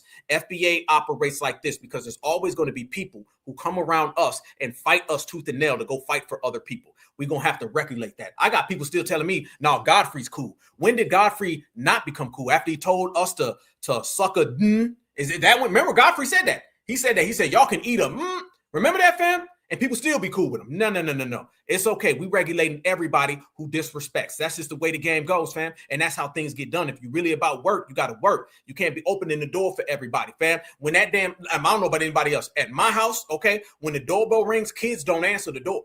Kids don't answer the door. Well, I knew it was so. I don't give who it was. When the doorbell rings, you go get the adult and the adult answers the door. So, family, we're the adults in the room, all right? All my foundational Black American riders, we in here 2.3 thousand deep, fam. We're the adults in the room. When somebody knock on that damn door and somebody hits that damn doorbell, we answer, all right? Kids don't answer the door in this house. Neither do the COONs, and I need a friend, and I'm the buddy and the pal. If you need some friends and some buddies, and you ain't good enough just being with Black Americans, then you can get the hell out the house. The adults run this, okay? So when we talk, your ass be quiet because you ain't qualified to speak for certifieds. Remember that. Family, let me show you this as well. This is what I'm talking about. Here we go. Fam, I don't know who this lady is. I don't know who none of these people are. But be cautious of people starting this type of rhetoric. I don't want money. I want land. Y'all ready for this? Here we go. Reparations are just a pacifier. By the way, I think reparations are just a pacifier for the fact that they don't want to give back the land. I don't want no reparations. I want my land. What? I don't want no reparations. Fuck some money. Not a goddamn thing I can do with your broke ass dollar. But you give me my land, I'll show you how I can maneuver, create, conquer, and change things. I want the land back. You keep the money. Give me the land. See, everybody's looking at that dollar, but they're looking at it in a long term.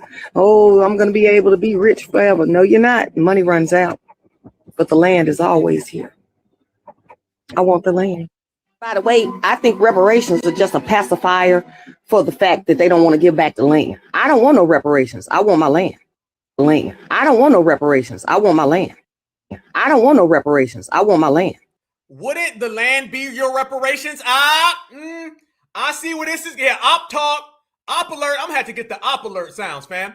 Wouldn't the reparations be your land? What you're saying is you don't want money. Reparations can be the land. So the fact that she kind of told on herself, didn't she, y'all? Did she not tell on herself how she's trying to make it look like I don't want reparations, but she says she wants land, which land would be reparations? What she's really trying to do is divert us off of getting paid. Absolutely. Give me the money.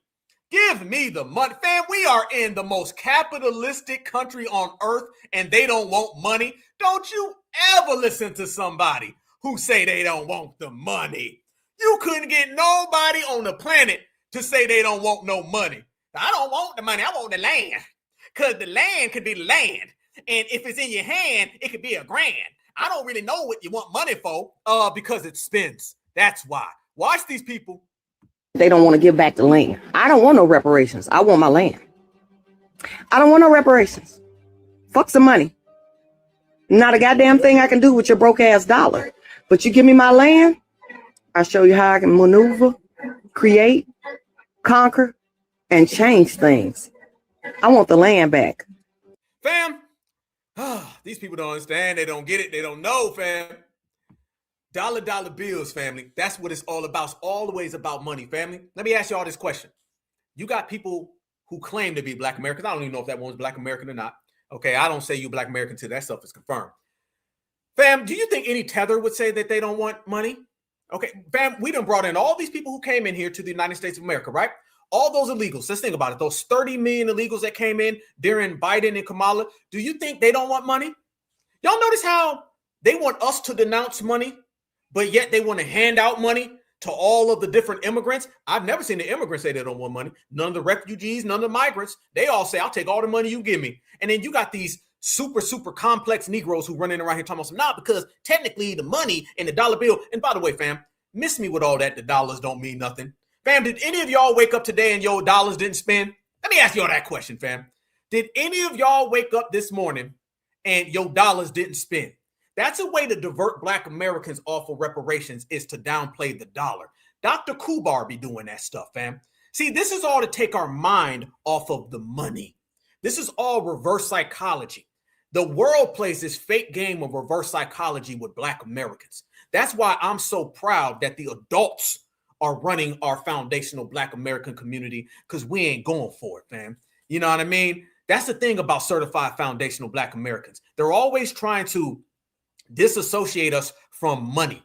They want to talk land so they can give you what? A little piece of land here, a little piece of land there. I want the money. And if it's money and land, cool. But I'm going to tell you, if it's anything and, it's going to be money and whatever the hell else, okay? And if I get the money, I'll get the land. They don't want us to get the dollar bills, fam. That's what it's really about. You just say you don't want us to get money. You know what I'm saying? We could just keep this thing moving. We could just keep this thing moving. You come out and say that you don't want us to get money. That's what it's really about. That's what Dr. Umar was doing. He was running all these games talking about some Black Americans this, and we need to get this. They come up with these crazy reparations plans they know that aren't feasible, because deep down inside, boom. Fam, you can talk about reparations in any aspect, but what it's really about is money. This is why they're so hell-bent on us. Think about with the Africans, fam. The Africans came over there talking about they want return artifacts. Oh, they don't mind that. This woman right here talking about she wanted some land, a plot somewhere. Oh, they don't mind that. They give you a little this, that here. They don't want you to get that damn money. That's what it's really about. That's why you'll notice, fam, any reparations claim that is money-based, they are always opposing of it. In any reparations that's a gesture or a symbol or returning of an artifact, they wholeheartedly support it. Why do you think the Democrats were so much behind the African Union's reparations? Because they know the African Union don't want no damn money. They be like, oh, shit, that's cool. We'll give them an artifact. We'll give them a fake artifact. We'll send them a bunch of plastic. They'll be happy. Everybody's always against our reparations because ours is financial, because that's what it's about. We live in a capitalistic society, savage capitalism. Okay, money is more important than a person in this world, but yet they want to tell Black Americans not to have it because they're afraid of our economic power. That's what this is truly about, fam. They're afraid of our economic power. So I want you guys to think about just what we've showed in this hour and 30 minutes, family, so far. And we got a hell of a lot more to go. You have Iranians trying to make us be treasonous to our own country so we can denounce our citizenship. Then you have these skeptical ass people coming out saying they don't want money for reparations. Fam, think about that. Your citizenship, your money.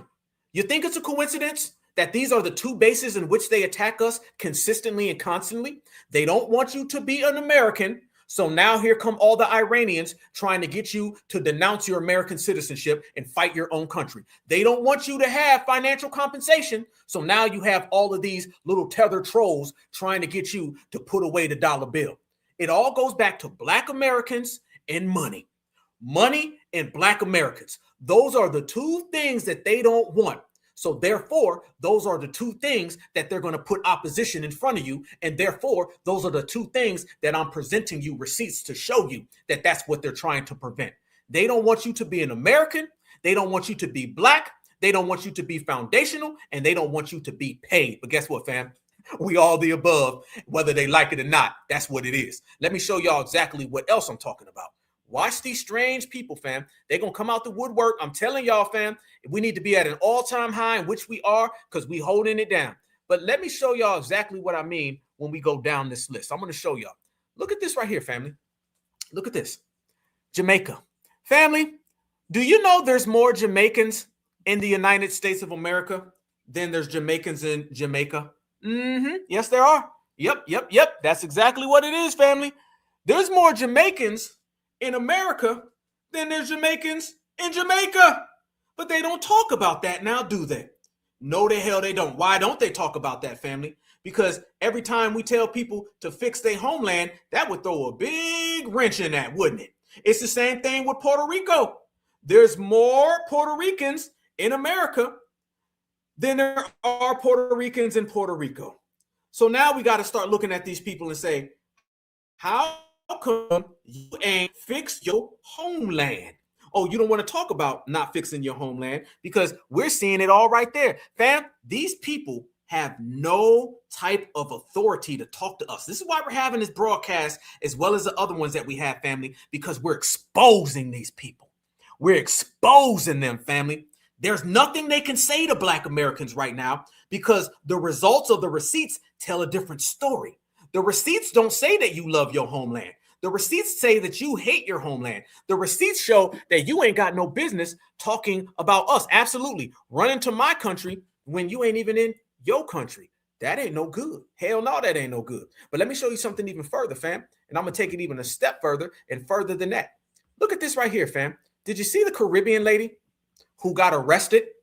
And she says, don't K-I-double-L me, go K-I-double-L a Black American. Did you guys see that? Let me show y'all. This is the vitriol that we talk about. We exposing everybody tonight. Get ready, fam. Regulators mount up. I told you when we started. Look at this, family.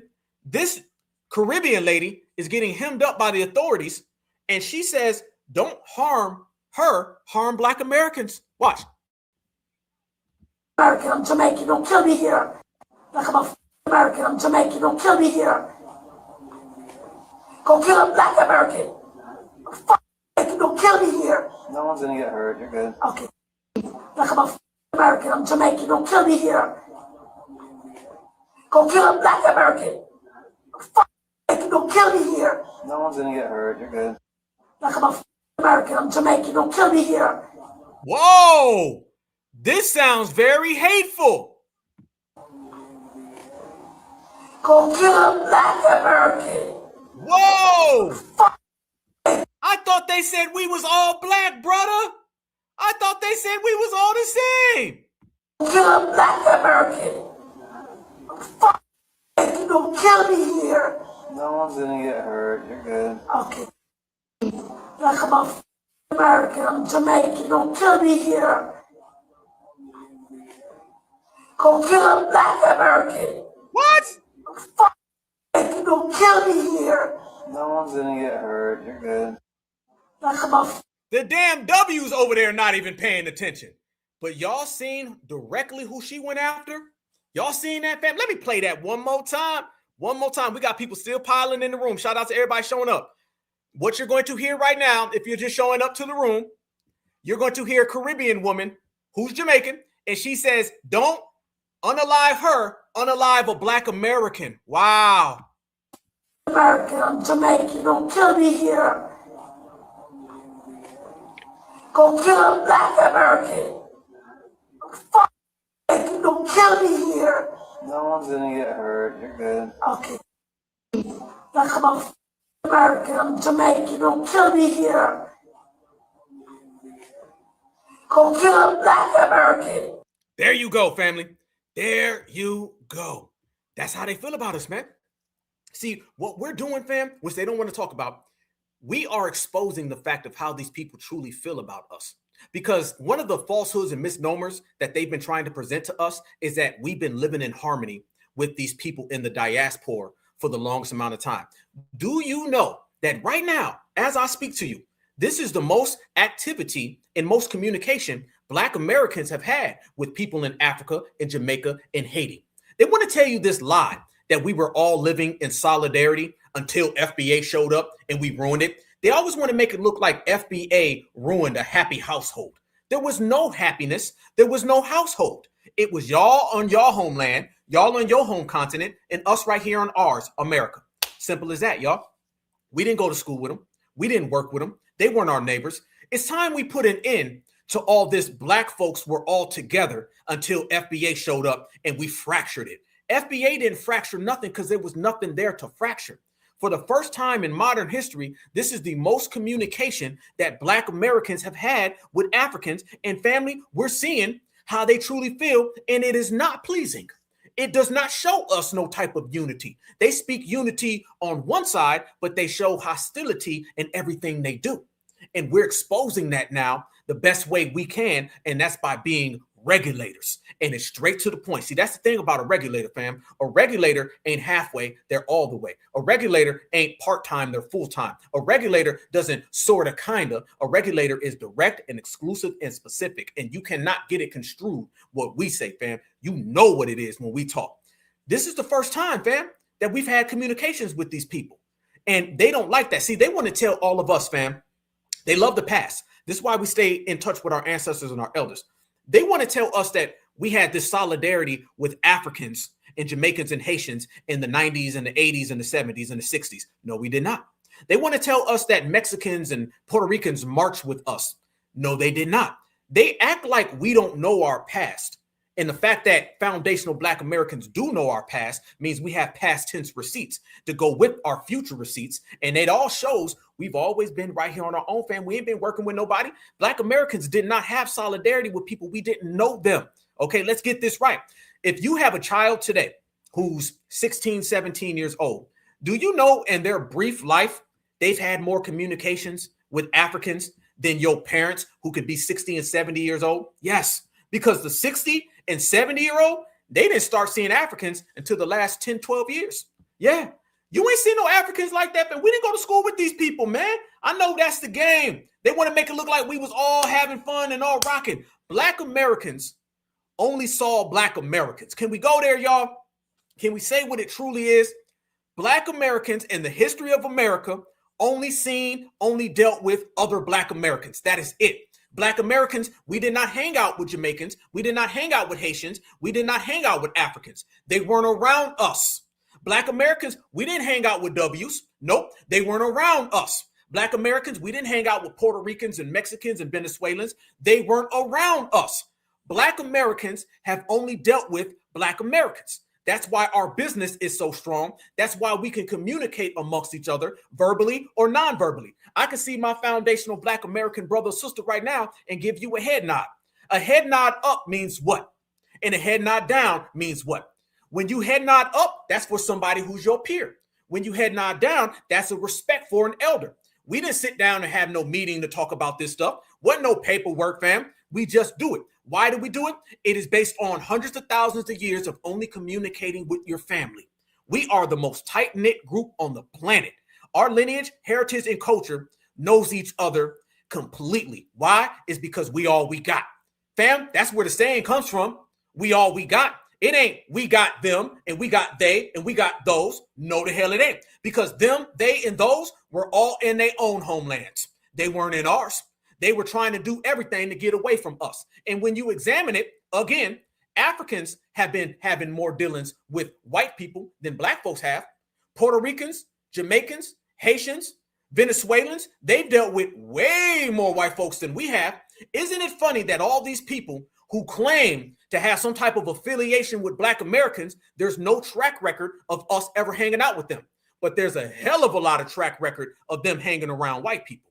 What does that tell you, fam? It tells you what it always does. Black Americans are always right. Black Americans, we all we got, and Black Americans are exceptional. There wasn't nothing to be divisive about because we were never connected. Remember that. And family, let me tell you even further, fam, how we hold it down. They sending out the 2-bit actors too. Oh, man. Man, they sending out the actors now. They got actors popping up trying to tell Black Americans what we need to do. Did y'all see Terrence Howard talking about we need to leave America? Did y'all see Terrence Howard? Did you, fam? He was still on his stuff, still skinny. What the fuck happened to you, man? Okay, man, watch this right here. Look at Terrence Howard out here talking about leaving America. Now the third deception has entered the chat. The first one I showed you on this broadcast was how Black Americans need to turn on America. That's the first lie. The second one is Black Americans don't need money for reparations. And here is the third one, family. And this one is Black Americans should leave. Watch this. Thinking about leaving the U.S. because the U.S. isn't necessarily safe and welcoming right now. You try and think about, okay, where can I live?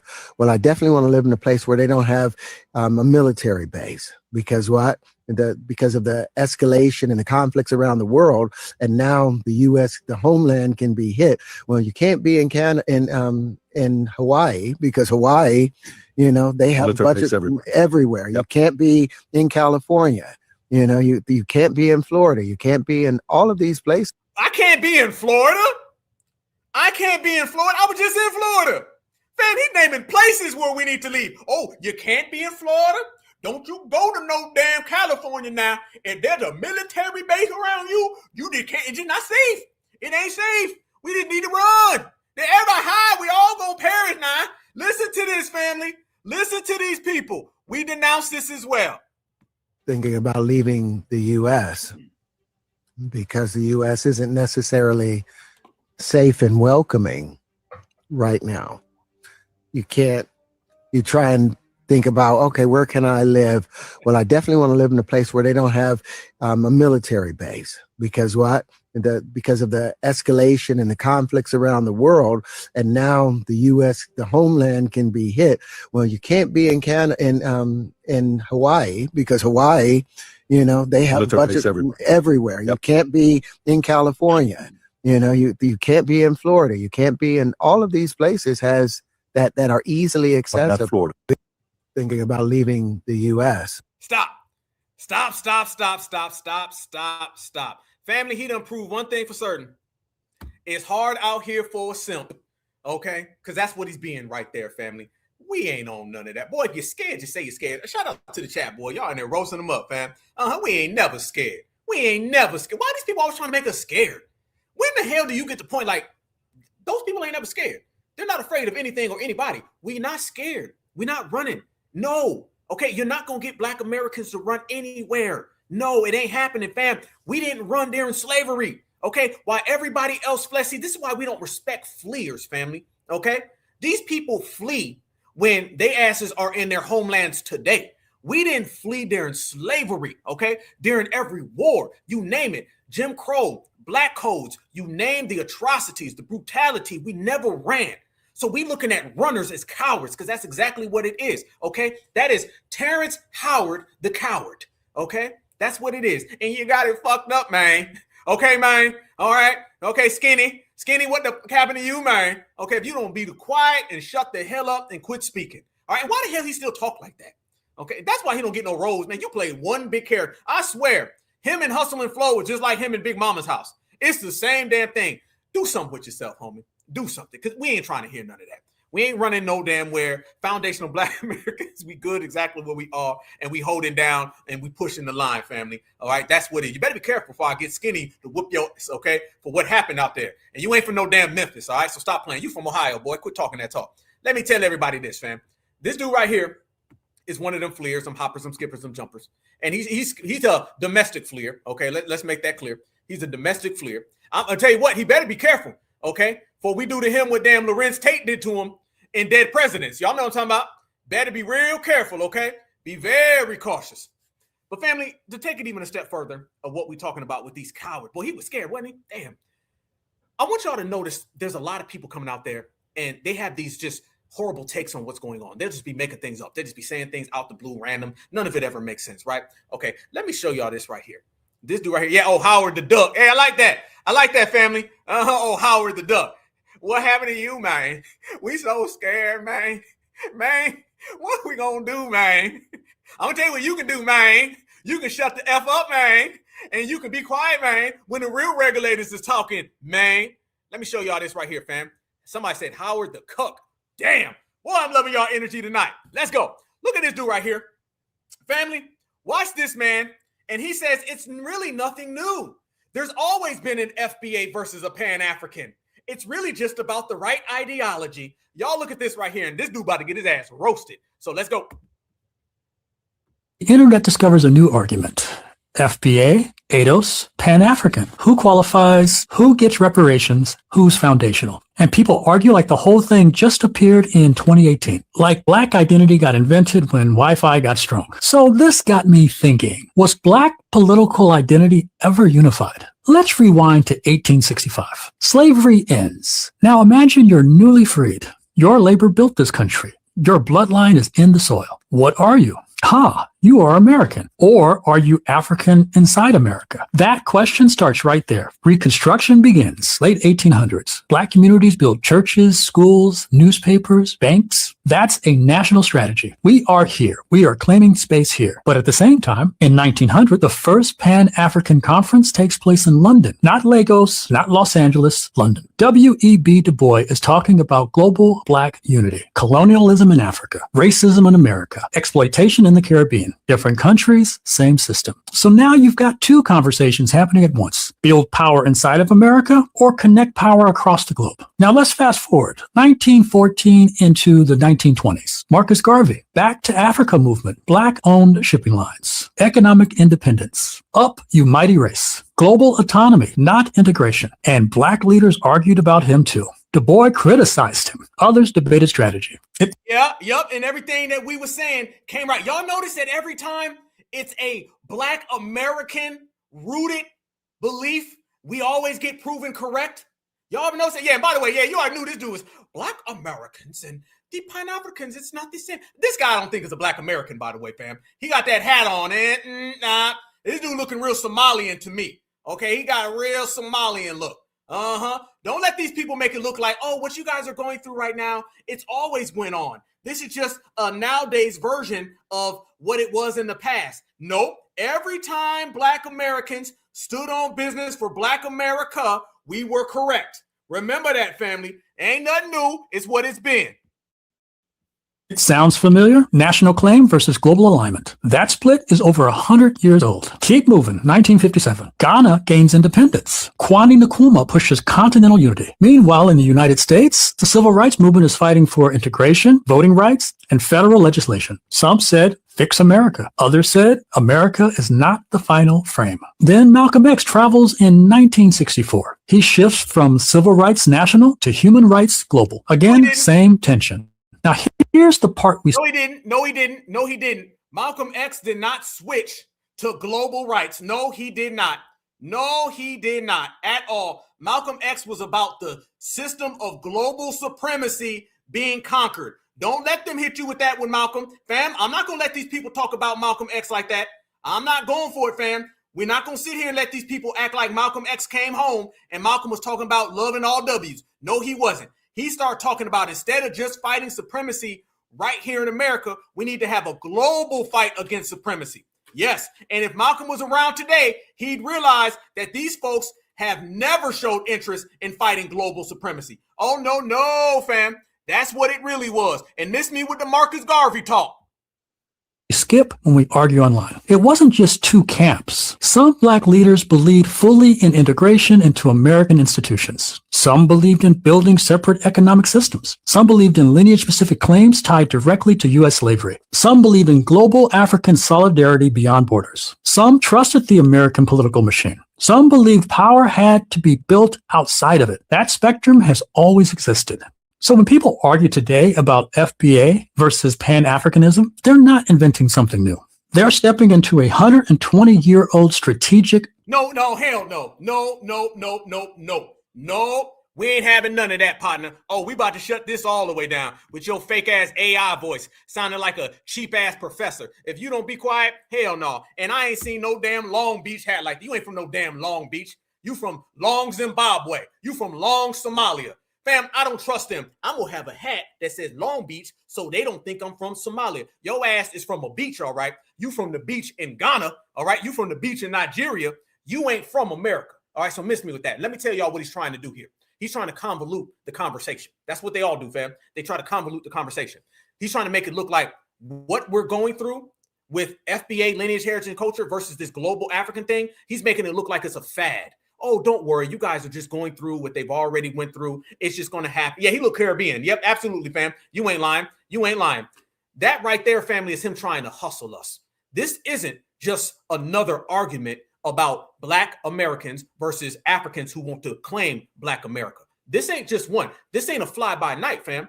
Every single Black American, and I'm talking about going all the way back, who always said we are American, we stand on American business, they were always correct. after every time they spoke out, you've seen these Africans, Jamaicans, and Haitians who typically were getting paid by the dominant society to come in and try to Africanize us. What do I always tell you guys? After every single foundational Black American grassroots lineage-based movement, family, they always follow with an Africanization. Remember that. You didn't start seeing those scam Africans in the 1980s until foundational Black Americans was talking Black empowerment of the 1970s, fam. Remember that. It's the same thing going on now. Don't let these people try to make it look like we just been having this ongoing discussion. This isn't an ongoing discussion. Black Americans have been saying it, and every time we say it, the ops pop out. This is why we view them as ops. This is why, fam, because we understand history and we understand this has happened before. Soon as Black Americans were saying, man, listen, leather coat, Afro, power tools, we representing America.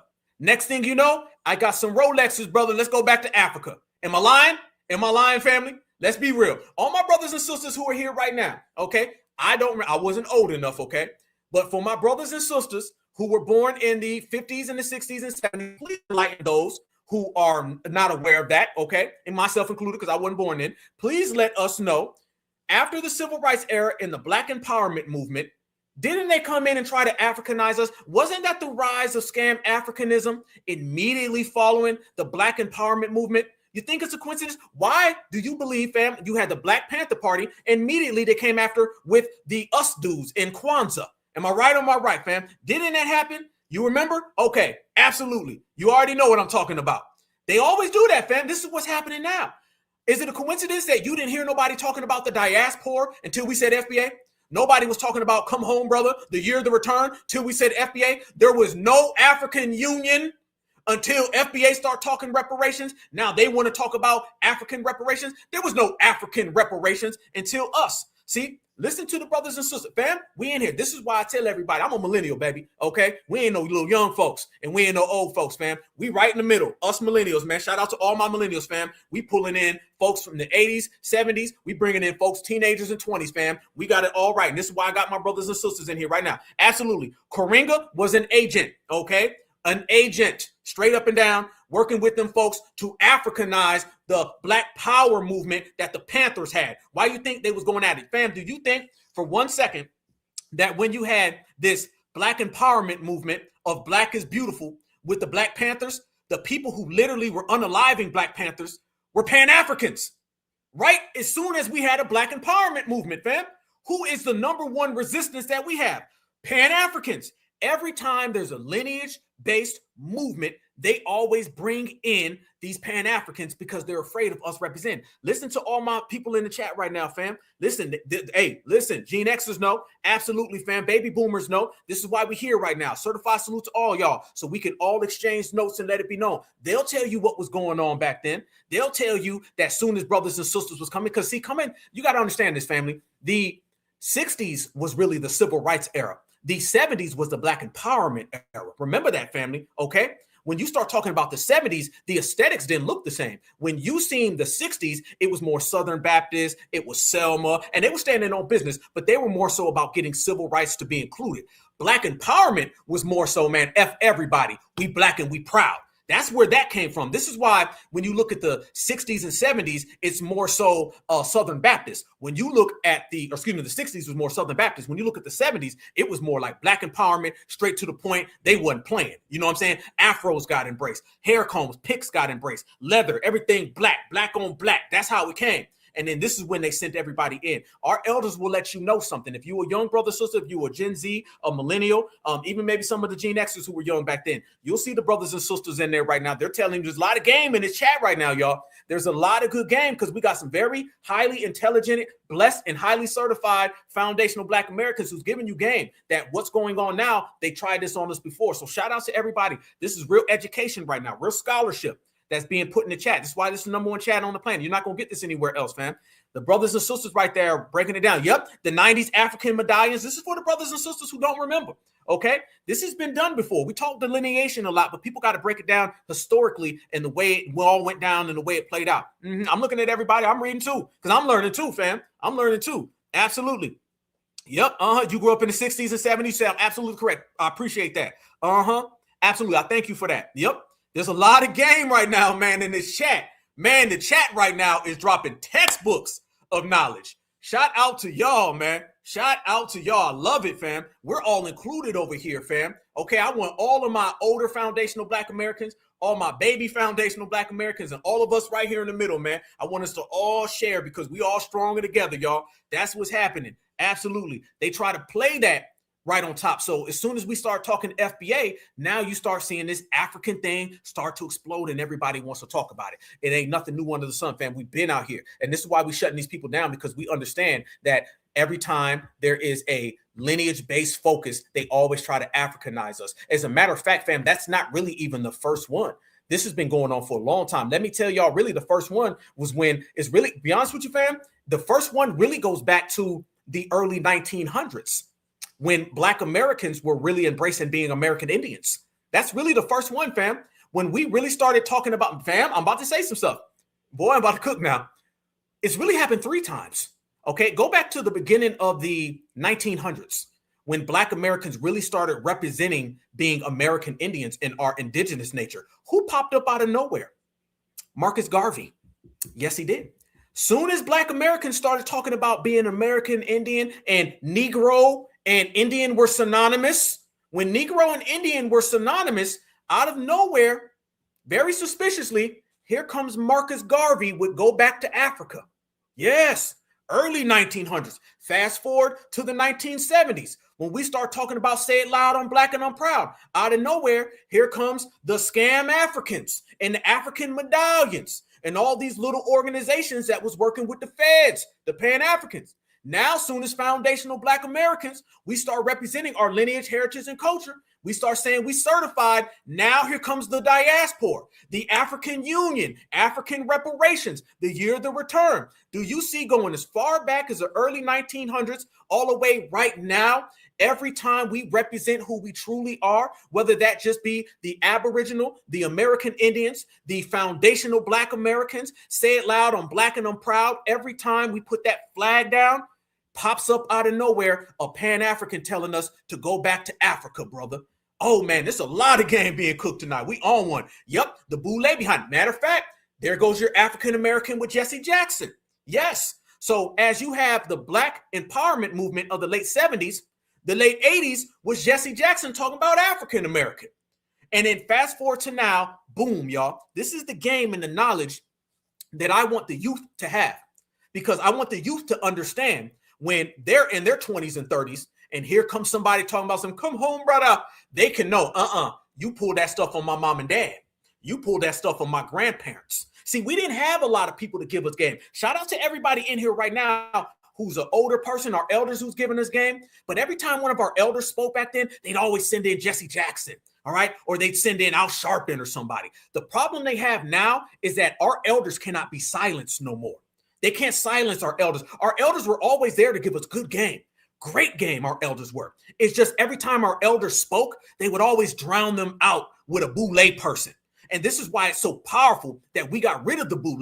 Nobody's drowning our voices out no more. Let Black Alpha, your certified brother, tell y'all, fam, nobody is drowning out the foundational Black American grassroots voice no more. We've always had the voices. I swear for goodness, y'all, we've always had the voices. The only problem is through television, they could always drown those voices out. They can't drown out our voices now. So when our elder wants to speak, our elder will be heard. If our youth wants to speak, our youth will be heard. If certified foundational Black Americans by the thousands want to go to Washington, D.C. to stand on business for reparations 2 times, we will be heard because we have taken advantage of everything. And that's the beauty of now opposed to then. And let me tell you how powerful it is. Now they have no choice, family, but to acknowledge Black Americans were here before slavery. And even W's are coming out and saying it. Watch this, y'all. The striking demographic fact about the Americas is that the Black population of the U.S., which of course amounted at the time of the Civil War to something like 4 million people, those people did not come from Africa. They came as a result of natural population growth. Woo! The slave trade. Those people did not come from Africa. They came from natural population growth. Yes, the population of black people in America wasn't because they all got off of one boat. It's because they had already been here and they've already been creating with each other. One more time, and we've been saying it. Now we making them say it because you can't hide from the truth. Fact about the Americas is that the black population of the US, which of course amounted at the time of the Civil War to something like 4 million people, those people did not come from Africa. They came as a result of natural population growth. Yeah. The slave trade to the US was shut down largely in 1807, not completely, but largely. So if you look at the census data for the US in 1870, which is when black people were finally included, you'll find almost no Africans. Damn! They were, of course, native African Americans. And that's not something that people have taken on board. Damn, damn, damn. The more we talk, family, the more they have to acknowledge it. That's what I'm saying. You see why I told y'all our voices will no longer be drowned out because we got the power now? The same exact thing we did with the $2 Tonto. Remember, $2 Tonto was running around here claiming to be the originator. Now, notice how much they fallen back off of that one, right? Notice now, they not telling you that lie about $2 Tonto anymore because our voice is so loud that we done cleared all of that up. So now we went on to the next one, and that's what we're doing. We're going from one to the next, and we clearing up all the bullshit from the past. All right. And when it's all said and done, family, and the dust is settled and the smoke is cleared, it's going to be foundational Black American receipts. And that's what our receipts do. Our receipts speak louder than anybody's babble. Now they're acknowledging what we've already said. And we don't give a damn whether they acknowledge it or not. But let me tell you what we know. We know they're acknowledging it because we done put that damn foot down. Something that ain't ever happened the way it's happening now. So it ain't about them. It's about us. It's about our power. It's about what we're forcing these individuals to do. Black Americans had been here, and everybody knows that. That is a fact, 1 billion%. And now they're having to say it. Don't let nobody tell you that 2% of slaves that came here to the United States of America created all of these millions of Black Americans who have a shared identity and a shared culture that don't come from Africa. Fam, we'll shut that stuff down with one hand tied behind our back. Who are you messing with? Boy, you better go try that on somebody else. You dealing with the wrong ones, boy. You don't know who you effing with when you talk to us. Fam, we got history, we got facts, we got data, we got elders, we got it all to map this out. We got the DNA to map this out. You can't touch this over here. Understand that. What ended up happening, fam, if you guys remember, notice they never wanted to really dismiss that 2%. Because I'm old enough to remember whenever they talked about the slave trade. How many of y'all, fam, since we in here right now, we rocking, since I got my brothers and sisters with me, fam, do you guys remember when they used to almost slight Black Americans and be like, y'all only got 2% of the slaves? The majority of the slaves went to Central America. The majority of the slaves went to Mesoamerica, South America. Brazil got the most Africans outside of Africa. Do y'all remember when they used to almost say that like they was flexing on us? Y'all remember that? It was like an almost thing where they was trying to act like they was moles of blacks than us. You remember that, fam? I remember a time whenever it came up that we only got about 2% of them slaves, they used to say that and talk down to us. Now they trying to say, no, we were just playing. Y'all had 2%, but if, sort of, maybe, hell no. Nope. It's always been that way. See, really what it was is that you were admitting that we ain't y'all. You were admitting that they ain't us. And foundational Black Americans did a pimp move. We did a power move. We said, yep, remember that 2% that y'all was talking about? Well, that 2% proves the point, family, that y'all ain't us. And these millions of foundational Black Americans who are already here are exactly that, foundational Black Americans, and they ain't African. Y'all see how we flipped it on them? Y'all see how cold we are? Y'all see how bold we are? You see how we run the game? You see why I'm always talking about we being the most exceptional people? There you go. Look how it played out, family. They can't touch us, fam. They don't want no smoke with us. We flipped all that. They thought it was cool. They thought it was direct. They thought it was what it was, and we flipped it. And now there's nothing they can say. Now they sitting there like, damn, we did say that. Yep, you damn right you did. And guess what we did? We flipped it back on you now. So what they're saying is that 2% of slaves that came here doesn't even make a dent in who is already here. You understand where I'm coming from with it, fam? This is why we got the game in a headlock. We got the game in a chokehold. They can't see us, family. We know exactly what it is. Foundational Black Americans. You can't deal with those populations. See, it never made sense that there was millions of us here. However, only 2% of those people that got brought over here. Then that never explained the millions. And then when they try to say, oh, well, that was $2 Tonto. $2 Tonto couldn't have been here at this time frame because we already mapped his migration and we were here before him. What do you have? Fam, we have stripped away every single excuse that they had, and it's all left with one purpose, and that is foundational Black Americans. We are number one. We don't hide. We don't run. We out here. We on one. You know, a party ain't a party if we don't come, fam. And that's what it's all about. And this is what birthright citizenship is all about, fam. This is what it's really about. They don't want foundational Black Americans to completely capture it, but we already have. You remember we were having a conversation, fam, about the mounds out here. You ever notice that when we talk about the mounds, you ever notice that the $2 Tontos, they don't talk about the mounds like that? How come all of the discourse about antiquity in the United States of America, you don't hear none of these other people talk on? You never hear these other people talk about the ancient Americas. You don't. You can go right now, family, and go to any reservation. They don't have those old antiquity stories that we have. You got mounds here in America, all out, fam. We got mounds right here in Georgia, Ohio. We was talking about Kentucky, Tennessee. Fam, do y'all have mounds where y'all at right now? I mean, I know you got mounds, but do you know about the mounds where you're at? They got mounds right here in Savannah, the Bilbo mounds. Them damn things is thousands of years old, family. Thousands of years old. They don't talk about, I've not heard $2 Tonto talk about the mounds because he knows he wasn't here. I've never heard $2 Tonto talk about tracing the system of North America because he wasn't here. All you got to do is listen to these people, family, and they don't have the same stories that we have. For instance, you go to a family reunion and all of your family members are talking about the 50s and the 60s, and somebody's over there in the corner and they don't have no stories of the 50s and 60s because their asses weren't there. If you sitting there with your brothers and sisters and y'all having conversations about the 1990s, listening to some damn Jodeci and listening to some New Edition and running up the street, and somebody's over there in the corner and they quiet as a church mouse, you know why they quiet? Because they weren't there. Absolutely. Look at all these mounds in here, fam.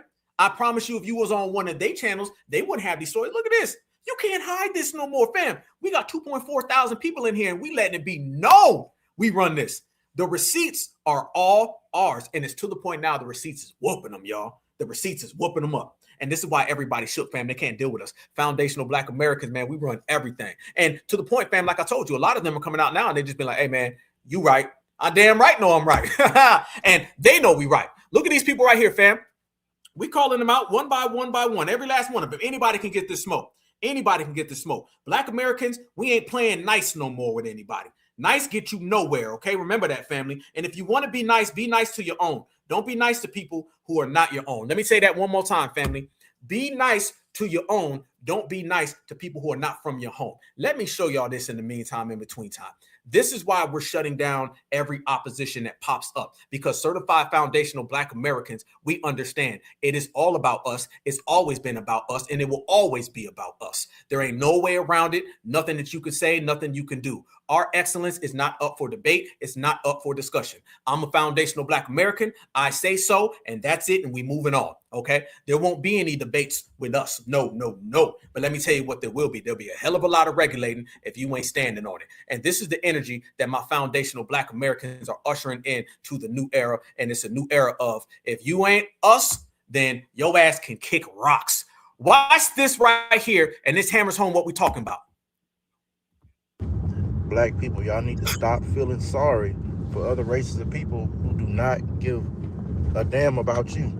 They're coming over here taking all of our benefits. I sold cars for 6 years. All the foreign people who are coming from below the Texas border literally used to get grants to get to get vehicles. They used to come inside the dealership, come get a buyer's order, and they would come back with a U.S. Treasury check. If you look up the numbers, Google it right now, 40% or more of the children's SNAP benefits in America are going to Hispanic people. Over 40%. The money that your ancestors picked cotton for, like Trump said, with birthright citizenship, that was meant for slaves. But all these other people are coming from all these other countries, taking advantage of the rights that our ancestors earned, of the money that we were supposed to get. They're getting, the reason why they're saying that all the EBT money and all that stuff is spent up. When you apply for EBT, they ask you on the application what your race is. These people are putting that they're black on these applications. They're not putting that they're Hispanic. They're thinking they're not going to get it. Freeze.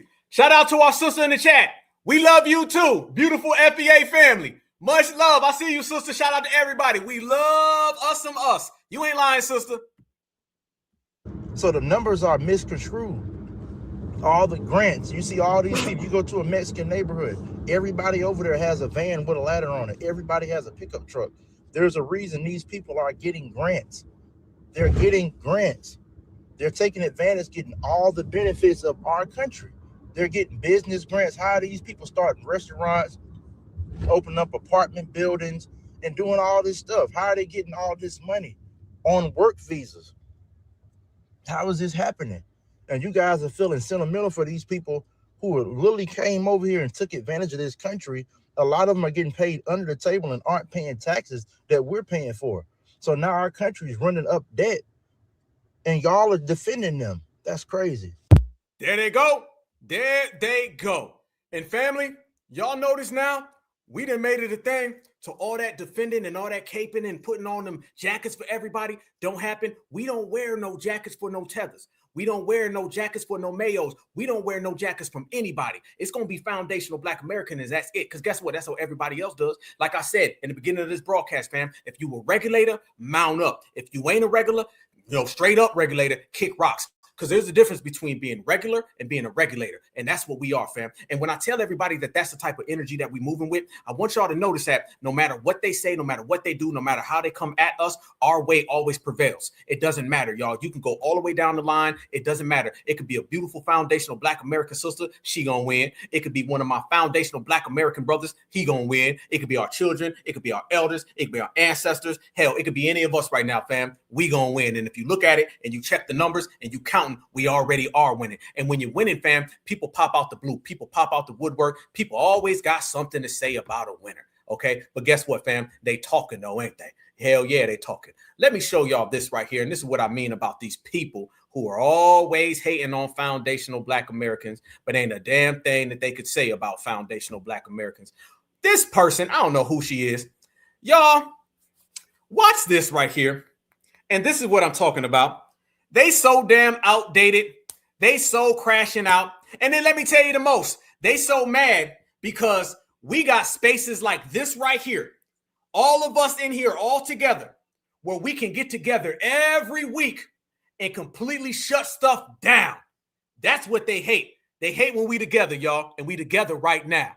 I don't know why the people who rep FBA the hardest, the people who rep it as more than just lineage and heritage, but like an ideology, why do they always sound like redneck, hillbilly, overly patriotic motherfuckers on social media in regards to anybody else outside of Black people? And this is just my experience, but I see a lot of them focusing their energy, arguing with people that look like us, but did not look like us.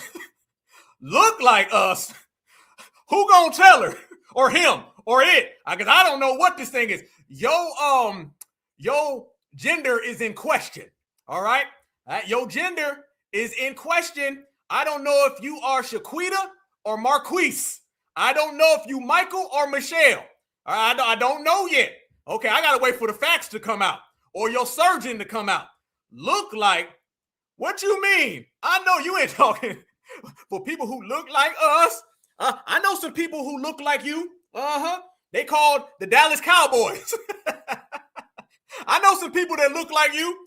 They called the Kansas City Chiefs. The whole damn roster. I know you ain't talking about who look like what. Nah. And fam, I know they be hiding them hairlines, but she look like she hiding that throat line. She hiding that Adam's apple line. I'm just saying, dog. Fam, do we got a new one tonight? Is she trying to hide her Adam's apple line? Is she trying to hide her Adam's apple line, family? I don't know about this one. Well, you know they look like, they look like us. Your boy's got about 17 different octaves, and they all going up. Nah, bruh. I don't know what you talking about. Somebody in the chat said Ant-Man. Damn. Else outside of Black people. And this is just my experience, but I see a lot of them focusing their energy, arguing with people that look like us, but did not have our lineage, our history here. I don't understand like the back and forth with Black immigrants. Like we should be uniting with them, if anything. But also it's like, why are y'all so super hype about this war? Like, yeah, we know the Arab. Here come the war stuff, fam. Here come the war. Now she's trying to slide into Iranian talk, or he is, fam. Right now. Hold on. I'm gonna let her talk. Hold on. Let me let it ride. Hype about this war. Like, yeah, we know the Arabs they were slave traders too, but this war is still affecting all of us. Like at the end of the day, we're not fighting for anything we built here. Our troops are fighting for the Ish people and their rights to continue to colonize this planet. I don't know why the people who rep. I think with my brother Black Truth United, he said cake soap Medusa. Damn. You was in your bag with that one, family. I see that, family. Cake soap Medusa. Damn. And our sister said, Joanna man. I got a question, though. Because we going to get some answers over here on the Black Off Network. That's what we definitely going to do. Family, let me ask y'all a question. Is this a punk with a U? Or is this a punk with an O? And this is the only place in the world where I'm going to allow the family to go ahead and answer that one. Is this a U punk or is this an O punk? Y'all let me know, because I'm leaning towards that's an O punk. Okay, that's O block. Okay, that come across more like a punk than a punk. I'm just saying, fam. And I'm going to let you guys decide. So let me know, family, since we're in here right now with an O. Another one with an O. There they go. An O, an O, an O, an O, an O, an O. There they go. Okay. Yeah, I was very, very suspicious, fam. I didn't think that was a punk. I thought that was a punk. I was very, very certain. The family is speaking. Look at the family talking, fam. Look at the family. The family in here. The family know what it is. You got them O punks. That's an O punk. We're going to start calling it that, fam. That's an O punk. An O punk. That's what it is. Yeah, there you go. Somebody put that in there. An O punk. That's what it is, fam. You got to be careful when you see these O punks. You know what I'm saying? These O punks, they be on a whole nother one, fam. You got to watch these O punks. Because you know what I'm saying? They ain't like the old. See, let me tell you something. An O punk ain't like the old punks. You got to put them, you know what I'm saying? We're going to delineate. We're going to separate now, okay? You have the old punks. Then you have the old punks. The O punks ain't the same as the old punks, okay? That's just what it is, yeah. An OG, Natural, why you got to do that, Natural? Natural said an OG punk. An OG punk. There you go, fam. We got a couple OG punks up in here. You got, because that would be the one to get mad, family. Go from talking like damn Megan Good and then get mad and start sounding like Ving Rhames. You got to be careful about these old punks. Yeah, I see. What did it say? Got the chromosome. Yeah, I'm telling you, boy. I'm telling you, boy. Yep, tried it. There you go. Y'all see how we shut everything down, fam? I want y'all to embrace it. It's glorious, fam. You pop off and you talk, fam. You going to get that work, and we going to come see about you. Certified's going to let you hear it. You know what I'm saying? That's what I'm loving about us right now, man. I want y'all to embrace this stuff. Don't nothing get said about FBA that ain't getting checked. Nothing, fam. This is what I'm loving. Look at right now. We got 2.4 thousand people talking about this being a punk. And you thought you was going to disrespect our lineage. You see what disrespect does? They say something about our lineage, they get checked. They say something on their little TikTok, they get checked. They run their mouth, they get checked. And you only check them once, and then they never come back. That's what I'm talking about. Fam, let me say, boy, you ain't lying. Oh, Dusty Pump. You heard me, man. That's what I'm talking about. And family, there have been a lot of them running around. Oh, there have been a lot of them. But we've been doing the same thing to all of them that we do to all the other rest of them, fam. We put them all on the line. You got to love this, fam. I remember a time when these people just had full reigns to say whatever they wanted about us, and it never went checked. Now, family, we can roast, we can expose, and we can check anybody who get out of pocket with us. And that's why we changing everything. Trust me when I tell you, the G-checking and the roasting that we doing is changing everything, fam. There's a lot of power in G-checking. And that's exactly what we're doing. And that's exactly why we got so much power, because we have mastered the art of G-checking all ops, the punks included. And speaking of that, fam, there's a one that's about 730 pounds that been running their mouth crazy. And this one right here had the nerve to speak on Black Americans when this big hefty done called the Democratic Party his home. Said he love some everybody other than us. Black Alpha love you too, fam. You know it. Who need anybody when I got my family? Let's go. Family, look at Swollen Roland. He done came out and he done said Black Americans are anti-Black because we don't want to tap dance on his plantation. Oh, fam, I had to set you up with the roasting right at the top so we can slide off on this one. Let's go. To so-called Black-loving Black people who got lots of smoke for Democrats. Yep. But they don't say nothing about this here. They don't say nothing about the poly markets and all of these little betting apps and how folks are making millions and millions and accounts opening right before Trump makes an announcement. Y'all, last week, Trump pardoned 77 people who engaged in Medicare and Medicaid fraud. Straight ass fraud. Folk buying pardons. One dude got arrested because he tried to extort somebody who owed him money for one of the pardons. And what that got to do with Black Americans, Roland?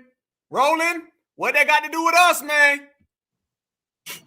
So it amazes me when I listen to these people who sitting here, yeah, man, he buck dancing for the Democrats, when these people are doing what we said they were going to do, rape and pillage this country.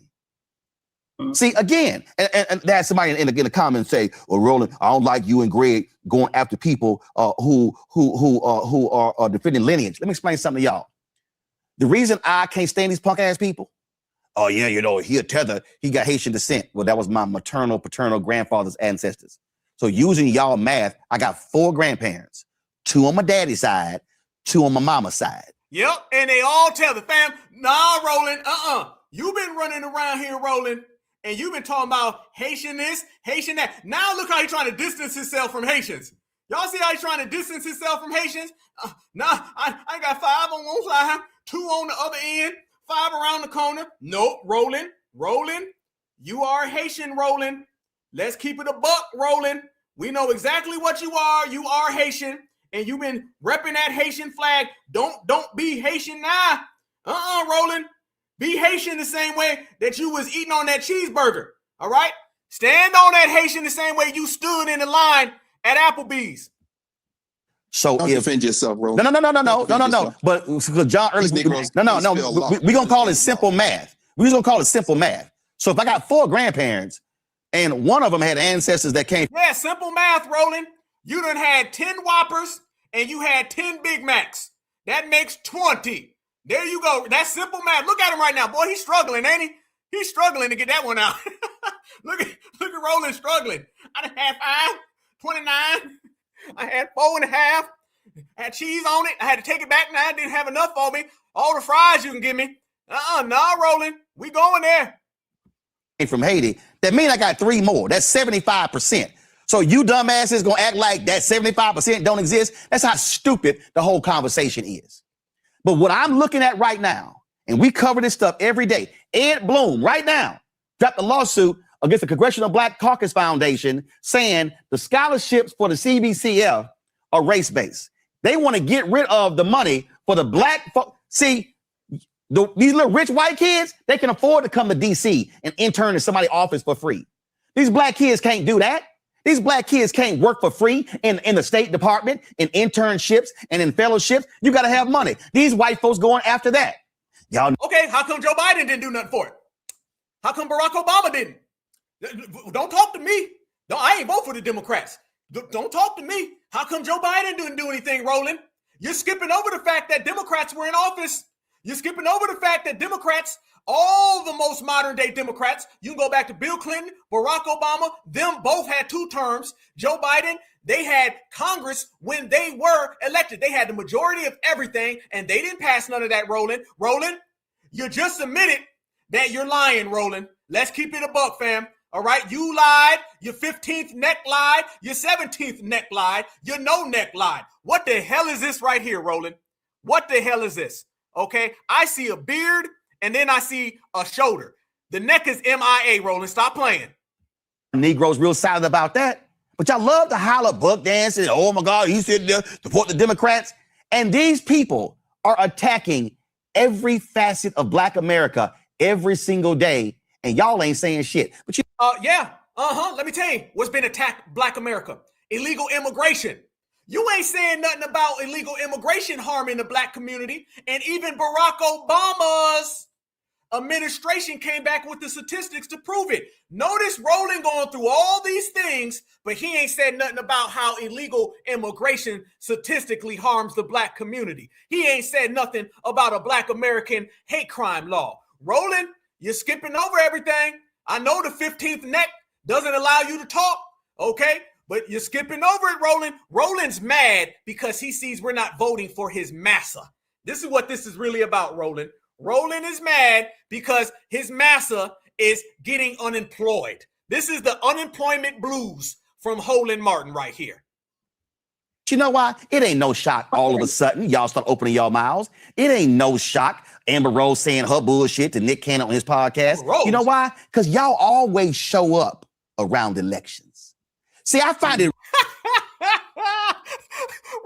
Roland's such a joke. Y'all always show up when there is a third star from the moon. Roland be saying stuff that don't make no sense. Roland like, y'all notice they always show up at Thursday at 7 o'clock? Roland makes that face that is like somebody makes it when they made a point, but he never makes the point. Roland like, guess what? They always come around at Wednesday when the clock strikes 5. What the hell are you talking about, Roland? We only come around during the elections. No, we roast your ass 24/7, 365, and we destroy your whole damn political party. Roland, you better go have your 30th slushy for the damn day and be quiet. You better go get them damn brownies out the oven. Roland the only type of guy that'll have brownies in the oven. He'll have Whopper in the microwave, and he'll have DoorDash at the door. Okay, that's what you better focus on. This politics ain't for you, Roland. You're much better eating, Roland, than speaking. All right? You sound much smarter when you're not speaking, Roland. Okay? You make no sense. Y'all only come around during election time. You talking about the same election time you get paid, Roland? What happened to all that Kamala money, Roland? Did you eat it all that weekend, Roland? Yeah, you did. Get your act right, Roland. And look at this. Maybe nobody listens to you because of that right there. I'm just saying. Real interesting how a whole bunch of these Simple Simon Negroes were real quiet last year. They were real quiet when Doge was destroying billions of dollars of contracts. They were real silent when they were getting rid of grants for Black health and sickle cell. Oh, I thought y'all was super Black. Oh, they were slashing. Hey, he trying to get us to believe we are anti-Black. This ain't gonna work. This ain't gonna work, Roland. Oh, you done crashed out. Roland done went bottom barrel now. I didn't think Roland Martin can go any lower than what he already was. This man is beneath the basement. Roland, you were a joke yesterday, and today I ain't even got a word for it. Y'all only come around during an election when I'm eating all my damn hot dogs. I want to have a hot dog in peace, and here come the damn FBAs. This man, look at him again. Look at him again. He's swearing he ain't mad, but look at him. I'm laughing right now. And Roland is sweating. Y'all see trickling all that damn chicken grease? Look at that chicken grease. Chicken grease pouring on the desk. He got ravioli stains on his shirt. Roland mad as hell. Grants for black infant mortality and all those different things. But it was mighty quiet. Oh, but 2026 hits. And lo and behold, what happens? We got an election that's coming up. And all of a sudden, the usual suspects come running out from behind the rocks they've been hiding under. So I know some of y'all say, well, you know, and then they always say, well, you know, he always calling us names. Y'all call me a tether, I'm gonna call you punk ass some names. And what I'm saying is, oh, look at his mouth. Joe Biden's not here yet. It's okay. You can close it, Roland. No, Joe Biden's not here yet. You don't have to get ready. I see now, family. Roland's getting prepared for Joe Biden to walk in the door. That's why he's doing that right there. Oh, I get it. Roland is getting prepared for Bill Clinton to walk into the door. That's why he's doing this right here. Oh, that's what it is. How come you always make that face every election? Damn, Roland. That's that, fam. I'm telling you, I didn't do that. He did that. He did that, family. Joe Biden's not there yet, but I know you practicing for Joe, okay? I know you want to Joe blow. He wants to Joe blow on the floor. I see it, Roland. I get it now. That's what Roland's doing. Roland is out there searching. Roland's preparing. He's getting his jaw muscles in order. Okay, I get it now. He waiting on Biden to walk through that door. Easy. all y'all so-called super black people, y'all really anti-black. Because see, you're anti-black if you're quiet about what these corrupt thugs are doing, but then you ain't saying nothing. So I just want to know, all y'all with your little USB microphones, with your little YouTube shows, show me how many black families y'all have had on your shows whose loved ones have been shot and killed by the cops, but they can't call the DOJ. Fam, is Roland trying to act like he's Malcolm X?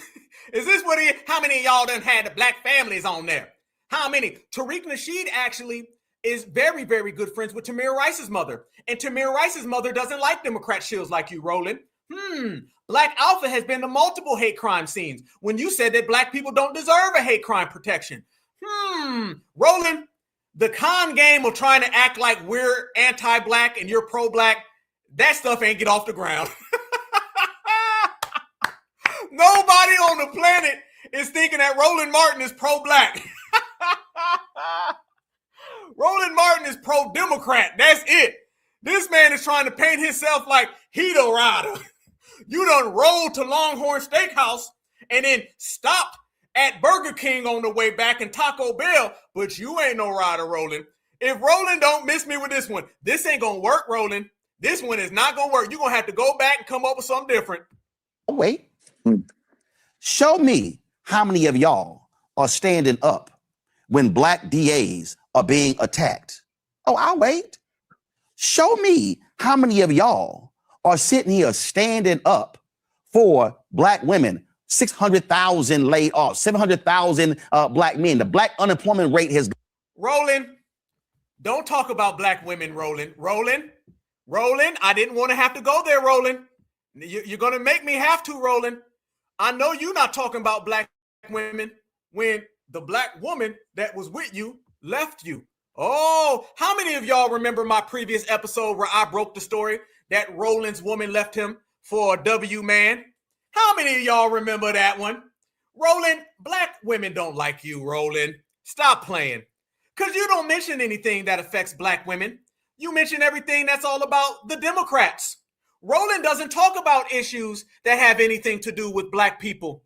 Roland wants to trick black people so black people can vote Democrat, and when black people don't vote Democrat, Roland gets mad.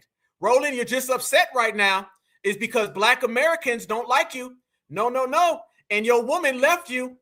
Oh, y'all didn't know the story that Black Alpha broke years ago? Don't make me have to go back. I will go back, Roland, and I will pull up clips from that epic broadcast that we will find out that when Roland Martin was talking all that talk about blackity black, Roland was getting his woman snatched by a W man. I could tell everybody that Roland wanted to have kids. Yes, he did. But guess what? The woman didn't want to have kids with Roland. But she had a son with this guy. Oh, Roland, what's done in the dark comes to light, Roland. And we're going to go ahead and show that to everybody. People, I can go there. I got the green light from the fam, and I got on green today. Fam, let me show y'all what Black Alpha broke a few years ago. And that is that Roland got his old lady snatched up. So it wasn't that she didn't want to have kids. She didn't want to have kids with Grimace. Y'all look at this right here. Look at Roland Martin's family. Roland got his woman snatched a long time ago. And I'm going to let Black Alpha from 2025 let you know what happened. Wife left him, and she left him for Zaddy. Yeah. We got all the receipts. Yep, the receipts come out. Yeah. And Roland been on social media having breakdowns, calling his wife all types of goddamn names. Can I show y'all some of the pictures? Can I put some of the receipts on the table? Cool. Yes, you can, Black Alpha from 2025. Please. Absolutely goddamn will. Y'all look at this right here. Check this one out. Rolling. You should have never crossed foundational Black Americans. Wrong thing to do. Roland wrote a Facebook message who said, no shock, we got divorced. Yes, she remarried. He's white. Trust me, I wasn't surprised. Roland had a drunken stupor one night on the internet, and Roland was crying, drinking some vodka, and he had some chocolate milk. And he was saying, she left me, dog. I bought her some rings and some more shit. And she left me for a W. Jesus, if you're listening, help. Yeah, Roland, we know that you had some tethered tears over some chocolate milk because that W man came through in a Mercedes and snatched your old lady. Check this out. No shock. We got a divorce. Yes, she remarried. He's white. Trust me, I wasn't surprised. Zaddy came through in a Mercedes, snatched your old lady. Yeah, You got a bad history, Roland. He was married to Deborah Duncan. Folks in Dallas and Houston will know her for her career in TV as well. They divorced because he wanted her to stay home and have babies. Wow. Damn. You wanted your wife to stay home and have babies? And she left home and had a baby. Okay. Here's a little piece of an article she did years ago. She simply states that he wanted her to quit her job and have babies, even though she does not want children. She wasn't ready. It was difficult for him being married to someone who made more money than him and was more recognized. She said, damn, I'm not going to apologize for my job anymore. Whoa! Wait a minute. Are those receipts? Damn right they are. Did we put it on the line? Damn right we did. Is Roland exposed and embarrassed? Damn right he is. Roland told her to stay home and she left home. Roland said that he didn't want her to leave and she left. Roland had his woman say that she was going to hit the door and never come back and she left with Jack. Damn, Roland.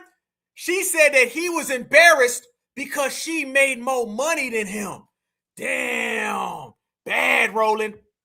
That is coming directly from Mrs. Deborah Duncan, Roland Martin's first wife. She said she divorced you, Roland, because you wanted her to stay at home and have babies, Roland. She says that she divorced you, Roland, because you did not want to be with somebody who made more money and was more recognized than you, Roland. Oh no, wait. We ain't done. There's more. But wait, there's more. Let's see what else happened to Roland Martin. Mr. Roland Martin, after this woman left him. Yes, the insecurity is big, but that's not the only reason. Remember, y'all, they said that she left because Roland wanted her to have babies. Yeah, Roland wanted her to have babies, right? That's what Roland wanted? Okay. She said she didn't want to have babies and she wanted to keep her job. And Roland said, well, then you can leave then. And she said, I already left. He said, you can have him. She said, he was with me last night. He said, well, you ain't never gonna be nothing. She said, you just went bankrupt. Well, after all of that, damn, find out that Miss Duncan did have kids. Wait, she left Roland and she had a kid. So she wanted kids the whole time, just not with Grimace. Damn, you want to talk about hold this L? I see why he's so mad. I see why he crashing out. I see that's why all the chicken grease popping out the pores. Because she left you for a W and she ended up having a happy life without you, Roland. Damn. No wonder nobody listens to you. No wonder you got fired. No wonder you're the joke of the black community. No wonder you're irrelevant, Roland. Tell us more. Miss Duncan went on to have her own son. And they're very close and they write articles. But she didn't have that kid with Roland. She had that child with Zaddy. So she left Roland. She found Zaddy. And they had a baby. Roland, you told her she couldn't leave. You told her that she makes more money and it hurts your feelings up. And she left you and she got with Zaddy. And after she got with Zaddy, they went on and had a family. They have a nice family. A family that you are not a part of. Yes, it's got to feel real bad when a woman is with you, leaves you for Zaddy, then she goes and has all the kids that you wanted. She had them with him. And you got the nerve to tell me who to vote for? You got the nerve to tell me I need to vote blue no matter who? It looks like your who went with Billy Bob. And you can't deal with that. Damn, Black Alpha from a year ago, that was a good one. Vote blue no matter who. And her who left with Billy Bob. I amaze myself sometimes. And then you out there tweeting those tweets right there. Bad, bad, bad, bad news. But what they say, but wait, there's more. Roland, that's another picture, by the way. They look like they had a great time. Look like she moved on pretty good, Roland. Fam, does she look nice and good without Roland? Does it look like the W man's treating her better? Damn, you know this be eating Roland. This eats up Roland the same way Roland eats up an all-you-can-eat buffet. And that's a hell of a lot of eating. Looks like she ain't thoughts about Sir Roland Martin's at all.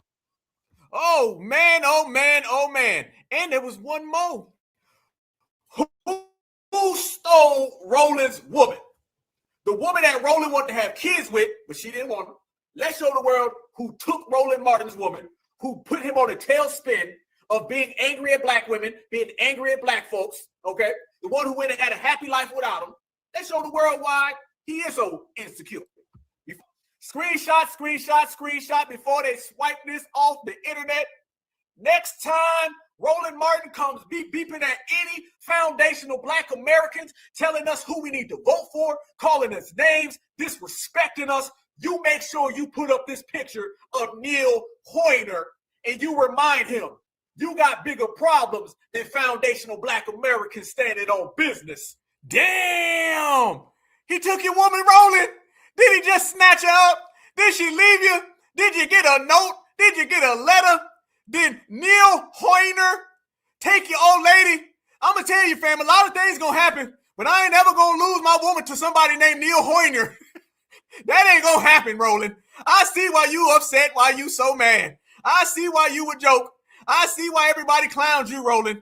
Oh, this is bad. This is terrible. Mayo done snatched your old lady. Damn.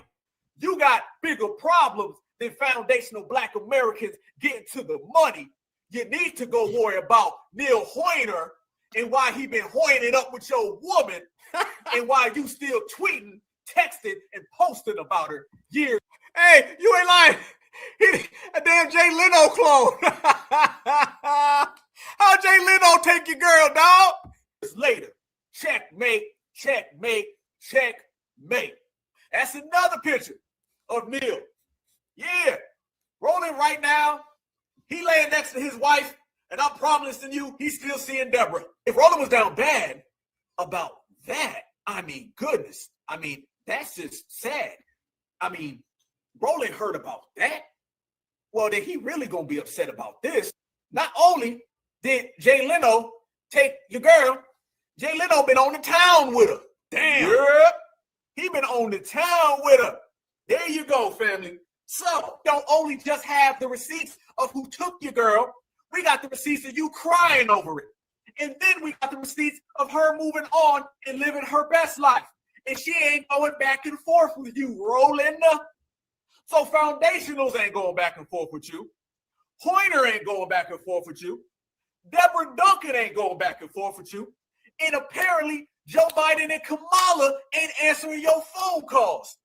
That means loss, loss, loss, loss again, another loss, and another loss. Bad day to be a Democratic shield. There you go, family. Checkmate, checkmate, checkmate. That's what happens. Everybody send a big certified salute to our foundational Black American receipt department. And now you see why Roland Martin is so angry, because he done got his old lady snatched up and there ain't nothing he can do about it. And then, after his woman left him, it's only right that Roland started getting real zesty. Family, is this kind of strange to you? Watch what ended up happening to Roland after his woman left. He went full zesty mode. You say what we say at home. So you're right. When you're sitting opposite of Scott Jennings, you got to jump in his ass. You got to jump in his ass. Jump in his ass. His ass. You got. What? This something you want to tell us, Roland? You say what we say at home. So you're right. When you're sitting opposite of Scott Jennings, you got to jump in his ass. You got to jump in his ass. Jump in his ass. His ass. You got to push back immediately. Jump in his ass. What the hell was that? Did he say you got to push back? Roland, what the hell? His ass. His ass. You got to push back immediately. Fam, he doing the hand gestures and everything. I think he even licks his lips. Jump in his ass. He licked his lips. He licked his lips, y'all. You say what we say at home. So you're right. When you're sitting opposite of Scott Jennings, you got to jump in his ass. You got to jump in his ass. Jump in his ass. His ass. You got to push back immediately. Jump in his ass. Look at his face. He's licking his lips. He's licking his lips about that, family. Really, Roland? Nah, dog. Fam, if you don't take Roland Martin serious, let me get some hundreds in the chat.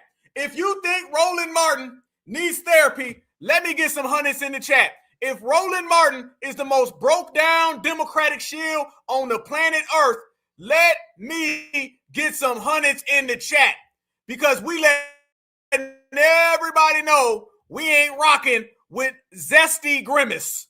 It don't work that way over here, family. Never have, never will. Foundational Black Americans ain't rocking with no Democratic shills. There you go, fam.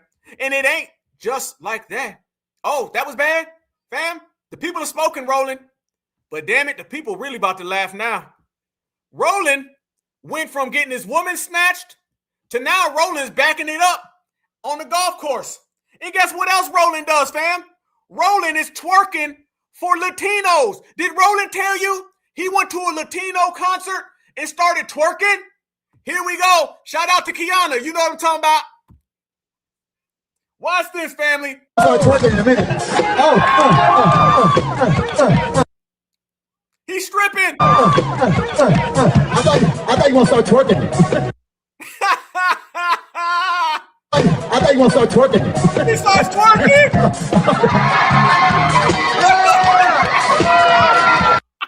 He's twerking. Get Get the hell out of here.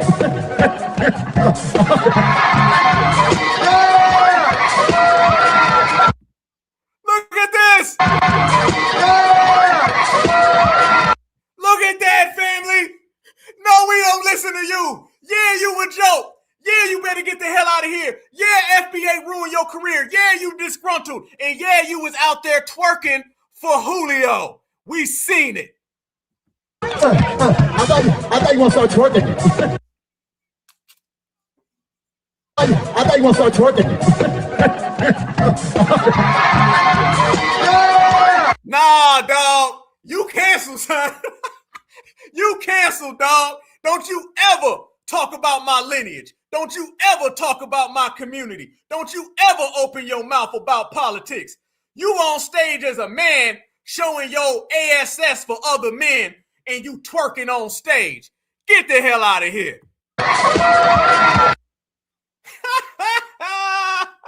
Want to start twerking.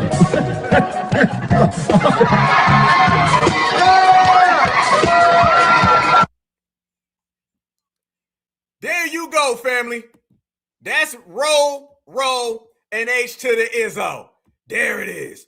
There we go, family. You already know what it is. Yeah, foundational Black Americans, we shut everybody down, including you. Foundational Black Americans, we run everything, the whole yard, everything, all of the above. That's how we get down over here on Certified Time. Roland Martin, irrelevant. Roland Martin, broken. Roland Martin, grimace. Roland Martin, zesty. Twerking for Latinos. Foundational Black Americans, exceptional. Foundational Black Americans, delineators. Foundational Black Americans, regulators. Foundational Black Americans, winners. So why we foundational Black Americans, we go up, Roland going on stage, and he's twerking for some biscuits. And foundational Black Americans, we in business, certified all day. Family, let me show y'all some more stuff we got up in here. Oh, they don't want no problems. You don't want no problems, family. Let me tell you, you are a Democratic shield, and all the Democratic shields, and the Republican shields, or the ops, or the tellers, or whoever. Let me know you one thing, foundational Black Americans, when we add up, when we multiply, when we regulate, fam, we run it all, and they don't want no problems, never. Let me show y'all some real FBA energy and how we get down over here on our side of town, fam. It feel good being FBA, fam. When they gonna learn? You don't want to go there with us. When you gonna learn? You don't want to get us started. When you gonna learn? We will ruin you, because that's what we always do.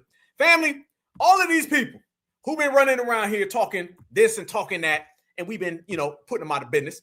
All these people running around here disrespecting the foundational Black American lineage. It don't last. All of these people who think it's sweet and think it's good to disrespect our lineage, heritage, and culture, and then we pull out receipts on them, and then receipts always show and prove. Let me say this, by the way, fam. We done had some roasting on this broadcast before, but damn. Don't be surprised if you never see Roland again, okay? Let me tell you, after this roasting that Black Alpha and Certified Hunter just gave Roland, I don't even think you'll see Roland at an all-you-can-eat buffet. You won't see Roland in a drive-thru. You won't see Roland at a food truck. And you know, when Roland ain't at a food truck, he's embarrassed because we exposed him and ruined him. Let me show y'all this right here. Family, that right there is somebody who can never be us. Foundational Black Americans are number one. So when you add everything is in our favor, we got all the motion, y'all, and they don't have nothing. Let me take it even a step further to show y'all what I mean. Remember I was telling y'all that them Africans love them big old Beckies? Remember that, family? Do y'all know now Africans are coming out saying that Africans flee Africa, and they flee Africa so they can go get them some big old Beckies? You can't make this up, but you can listen. Watch this, family. Surprisingly, instead of Black Africans staying in their countries and fighting for change, they are instead looking for every opportunity, be it legal or illegal, to move to Europe and North America. Notice how they avoid India, Pakistan, Saudi Arabia, Turkey, Indonesia, and Mexico for the very white countries and people they put all their blames on. All the well-to-do families in Africa ship their children out to study in the West. Most never come back. There is no will to fight and change the various African countries. Even if you die fighting to improve your country, that'd be a death worthy of living, rather than a life of partying, twerking, and producing endless babies, of whom half would die before they make it to their teens, whilst those who survive would live lives of abject poverty. No people on earth, on average, take more pride in living their countries than Nigerians. Nigerians go to church to give testimonies after being granted US or UK, Canadian, and other Western visas. They celebrate it like a passport to heaven. Then, as soon as they arrive in the West, they'll do anything to acquire a Western passport. You didn't even see a 25-year-old Nigerian male with a 65-year-old super fat white lady who can barely walk, all for passport. That's why 7 out of every 10 mixed race people in Europe, North America, or East Asia. Did he say what I be saying, family? Yes, he did. White lady who can barely walk, all for passport. They celebrate it like a passport to heaven.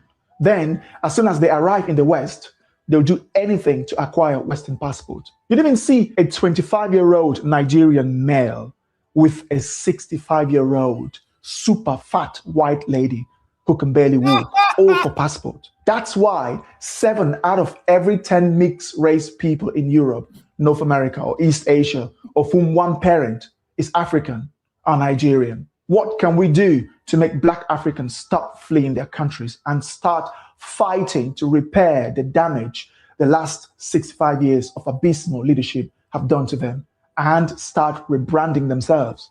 Donald Trump has banned so many countries from visa issuance. Damn. So now even the Africans are saying that the Africans love them some 550-pound Beckies. Damn, y'all. I mean, we've been saying it, but apparently they saying it now, y'all. Do you see the difference? You see what we at with it, fam? We say something and then it happens. We say something and then it occurs. There you go, fam. They done sat there and told everybody what it is. Basically, I think we can all come to this conclusion, my beautiful foundational Black American brothers and sisters. Is the jig up for everybody? Can anybody lie anymore? You know what I'm saying? Oh, by the way, you ain't lying. Remember, y'all, Roland said that about getting in somebody's what? Roland was twerking on stage. And ain't that the same Roland that had that W dudes, you know what, on his iPad? Now you see. So Roland, you just been zesty, okay? And been hungry too, and been a loser. But family, do you see why foundational Black Americans are out here winning? Everybody's saying what we've been saying. Now these people are saying what we said about them to each other. Now these people out there saying, well, you know, it is kind of true what Black Americans said. It's always been true what Black Americans said. Well, it is kind of true what Black Americans have been, you know, speaking. It's always been true what Black Americans have been speaking. But y'all notice now that they're all saying that to each other. Y'all notice now everybody is saying what we've been saying, and foundational Black Americans was right the whole damn time. Yes, exactly. We've been right the whole time, family. This is why I be telling everybody, y'all, we've been out there giving them folks them TKOs, family, them tether knockouts. Fam, they're not getting up right now. They're not getting up, family. I'm here to let you know. They're not getting up. They're not waking up. You can't get no smell salt, no nothing. They won't be getting up no time soon, y'all. We have knocked out all the tethers. We've knocked out all the ops. There's no opposition anymore. It's just a bunch of crash outs and failures. Black Americans have done that, all right? Because we don't play games. We see something wrong and we regulate. We don't let them talk. We roast them. If you've done anything that's a violation of foundational Black American ethics or codes or standard operating procedures, then them foundational Black Americans will standard operating and check your ass. That's the procedure. Don't it feel good, my beautiful foundational Black Americans, to stand up and stand on business and run all of these people out of business? Don't it feel good, my foundational Black Americans, to know that you are a part of the strongest lineage, heritage, and culture known to man? Don't it feel good, my foundational Black Americans, that anytime somebody come with that BS, we come with that G-check? Man, if you ain't loving life right now, y'all, I don't know what to tell you, because we are out here doing it B-I-G, and it's all on us. And that's what I'm loving about everything that we got going, y'all. I'm telling you right now, we just can't stop. We can't stop. All the momentum's on our side, y'all. You feel me? What are we talking about? People who are trying to get us in their international business? We don't give a damn about that. You talking about people who are trying to get us to vote blue no matter who? We don't give a damn about that. You talking about the we all black brother? We don't give a damn about that. Black Americans don't give a damn about anything other than Black American business, and that's why we're moving. Let me tell y'all something, fam. See, when people pop up and try to use the great Tupac Shakur to get us involved in all of their shenanigans, fam, we shut all that down because we're going to ride for our brother. Yes, we are. And we're not going to let nobody use his name name, his image, and his likeness to try to get his lineage that he fought for to fight for them. It ain't happening, y'all. So you can go ahead and tell Mr. Iranian, try that on somebody else. And then the African who come over here, try that on somebody else. The Democrat, the Republican, try that on somebody else. But I guarantee you, you can't try it on us, because now we're letting it be known that we ain't to be messed with, we ain't to be played with, because we ain't playing. And that's the most beautiful thing, fam. Y'all notice how far we went when we use all of our energy and we keep it to ourselves. One thing for certain, y'all, is that foundational Black Americans were very energetic people. But see, our energy would always go to other people. Remember that, fam. Our energy always went to other people. Y'all know why we're winning right now? It's because all that great energy that we've always had, it stays amongst ourselves. So all of our greatness, all of our energy stays home. That's why we're succeeding. There used to be a time where our energy would go to that group. Our energy would go to that group. We would always give our energy to other people, and them other people would benefit off of our energy. But what happens when we say all that energy is going to stay in-house? Now we're going to see ourselves prevail, succeed, and persevere like we never have before. And that's exactly why we are doing so as never seen. And it's never been seen, not just by us, but by the world. I want you to know that what we're doing right now is not just us breaking our personal records. We're breaking the humanity records. Nobody has ever done what this lineage, heritage, and culture is doing right now at this second. Nobody has, family, because we've kept all of our energy, our vibrations, and our frequencies in-house. We share it amongst each other. Look at the chat today and look at all the energy, fam, that we had, and look what we've done. It's a beautiful thing, family, and can't nobody see certified foundational Black Americans with the emphasis on all of that. There you go. Family, there's something near and dear to me that I want to show everybody, and please bear with me. You know what I'm saying? This is something that means a lot to me. And this is something that we're going to definitely be doing here on the Black Alpha Network. Much love, much respect, family. I want everybody, please, to focus on your screen right now. And I want to show you guys this, because this is something that really, really, really hit home to me. Okay, we have a listener that's been listening for quite some time. I don't know if you're in here, sister. But this is our sister, Carla. And she has an urgent health issue. And like I said, fam, I'm not going to talk about us standing next to each other, and I'm not going to take it a step further, fam. I definitely want to do this. Our sister is dealing with a lot of health issues. Okay, and can we please? And I appreciate you guys last week for donating to the GoFundMe for our brother who lost his sight. Our sister right here has been diagnosed with some ailments that I'm not going to get into, but if you go into the GoFundMe, you will definitely see what she's dealing with.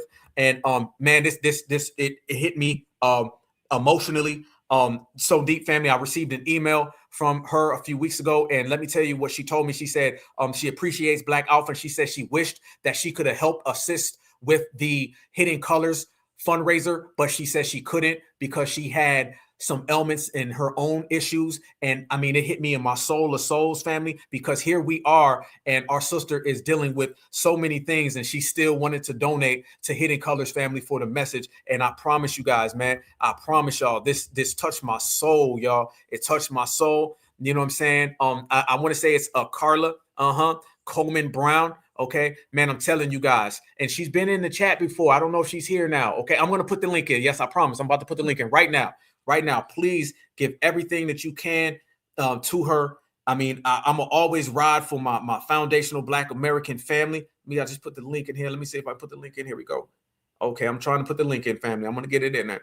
And I always try to ride for our foundational Black American family, y'all, no matter what. And it means everything to me that, you know, we support each other and we support our own. And then when I looked at the time, she only had a few donations. You know what I'm saying? It was like 3 donations. And I said, no, that's not good enough. No. I got to make sure that we get those donations up. You know what I'm saying? And we can take it to another level. I'm trying to put this in the chat right now, y'all. Bear with me. But this is something that means so much to me. And I mean, I'm telling y'all, I mean, I lost sleep. Like I couldn't stop thinking about it. And I couldn't stop thinking about what our sister's dealing with, and the fact that she's a listener and she's been in the chat before. I don't know if she's here now. You know what I'm saying? Okay, you got it in. Thank you. Thank you, Natural.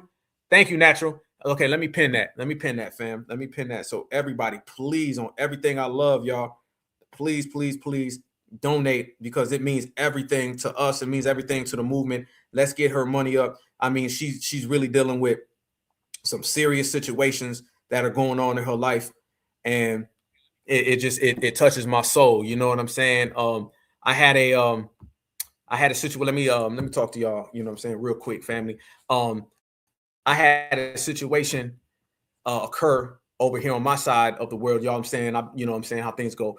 And it dawned on me before, man, I'm somebody that didn't think I was gonna live long. Okay, I'm gonna just let y'all know, I didn't think I'd make it to 20. You know what I'm saying? Like, I was sold I wasn't gonna live to be 20 years old. You feel me?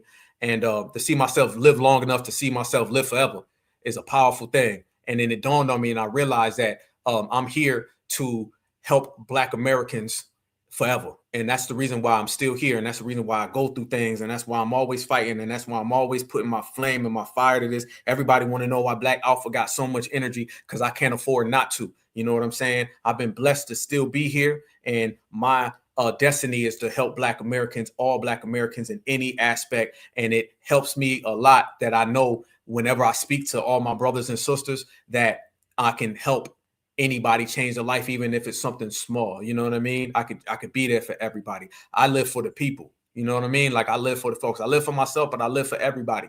And I live for all of my foundational Black Americans to be here forever. So this is just another situation that keeps proving to me this is why I'm here, is to help everybody, whether it be passing the word, whether it be going to places, whether it be out there giving the message, regulating, or whatever it is that I do, family. I don't know. Whatever it is that my crazy self gets into today, because I'm crazy, I'm a Leo, and I'm always into something, family. But I realize that I'm not just like your average person. I'm not a news and views person. Everybody want to know where the energy comes from. The energy comes from, I've been chosen, man, to fight for Black American people, everything wholeheartedly, and to win this battle that we got, fam. So it means a lot to me, and that's why I'm here. To be here. That's why my energy is more than everybody else's energy. That's why y'all hear more passion than y'all hear with everybody else. That's why y'all see me wilding out more than everybody else. It's for all of that. It's to help Black American people, because we have it like that. I was chosen to do that since I was a kid, like a baby. I knew it. Like, you would have talked to me when I was 5. I knew I would be. I have to pinch myself sometimes, because I'm like, wow, this all turned out exactly how. You know what I mean? I knew as a 5-year-old, what you want to be? Man, I want to help Black Americans. You want to be a football? I want to help Black Americans. You want to be a basketball player? I want to help Black Americans. While everybody I knew wanted to be an athlete, I wanted to be an activist for our people. You know what I mean? It's been with me my whole life, fam. So these things like this mean a lot to me. If y'all can help, and I'm gonna always be like that. I didn't think I lived to be 20, fam. I promise y'all that. I promise y'all. I could have. My mother told me, you're gonna live to be an old man. Man, I had to get there to be there. You understand what I'm saying? Because it was like that. And it didn't wake me up until I realized that, oh my goodness, I've been selected to be here for Black people. You know what I mean? And to fight for Black people and to help Black people no matter what, no matter how. That's why I say my passion runs so deep. It's no secret. Y'all know my passion run deeper. Y'all know my flame burns hotter than everybody. So I'm always, I can't sit still, family, because it's an energy of not just me. It's an energy for my whole life, man, since I was a baby, to be here for everybody. So if you guys can please, please, please, please, please, give her. I was in tears, fam, when I read what she wrote me. I'm not going to share it, fam. I was in my alpha emotions. Okay. I was in tears, fam. It's like my heart was doing this when I read it, and I wrote her back and I said, no matter what, I promise you, I'm going to do my best to have the certified family help you out. Okay. Right. Because while we're sitting here, we putting in work, sometimes our, not having able body, we take for granted. Me and my boy Ox always say, man, when you get up in the morning, man, just look at your hands and your toes and your legs, man. You know what I'm saying? Just be appreciative of all of that, because somebody out there doesn't have it. Somebody out there doesn't have what we have, even if what we have sometimes we don't appreciate, or we do appreciate it. Just appreciate the sun, appreciate the sky, appreciate the phone call that you get from your friend. My best friend came over the other day, knocked on my window. He's been knocking on my window since I was a kid. And I told my mother, I'm always happy when I see him, man. I'm always happy. So, nobody else gonna talk to you like this. They're gonna, talk and all that kind of stuff. But y'all know we always gonna bring it in and reel it in. But her personal story, it really affected me, fam. There's 3 things that have always got me, y'all. It was the people that passed away in Jacksonville when I went to the hate crime. I'm always gonna be interconnected with them, because being there that night changed my life. Okay, I don't know if people know, all right, but when I was down there in Jacksonville at that hate crime, I wasn't even supposed to be there.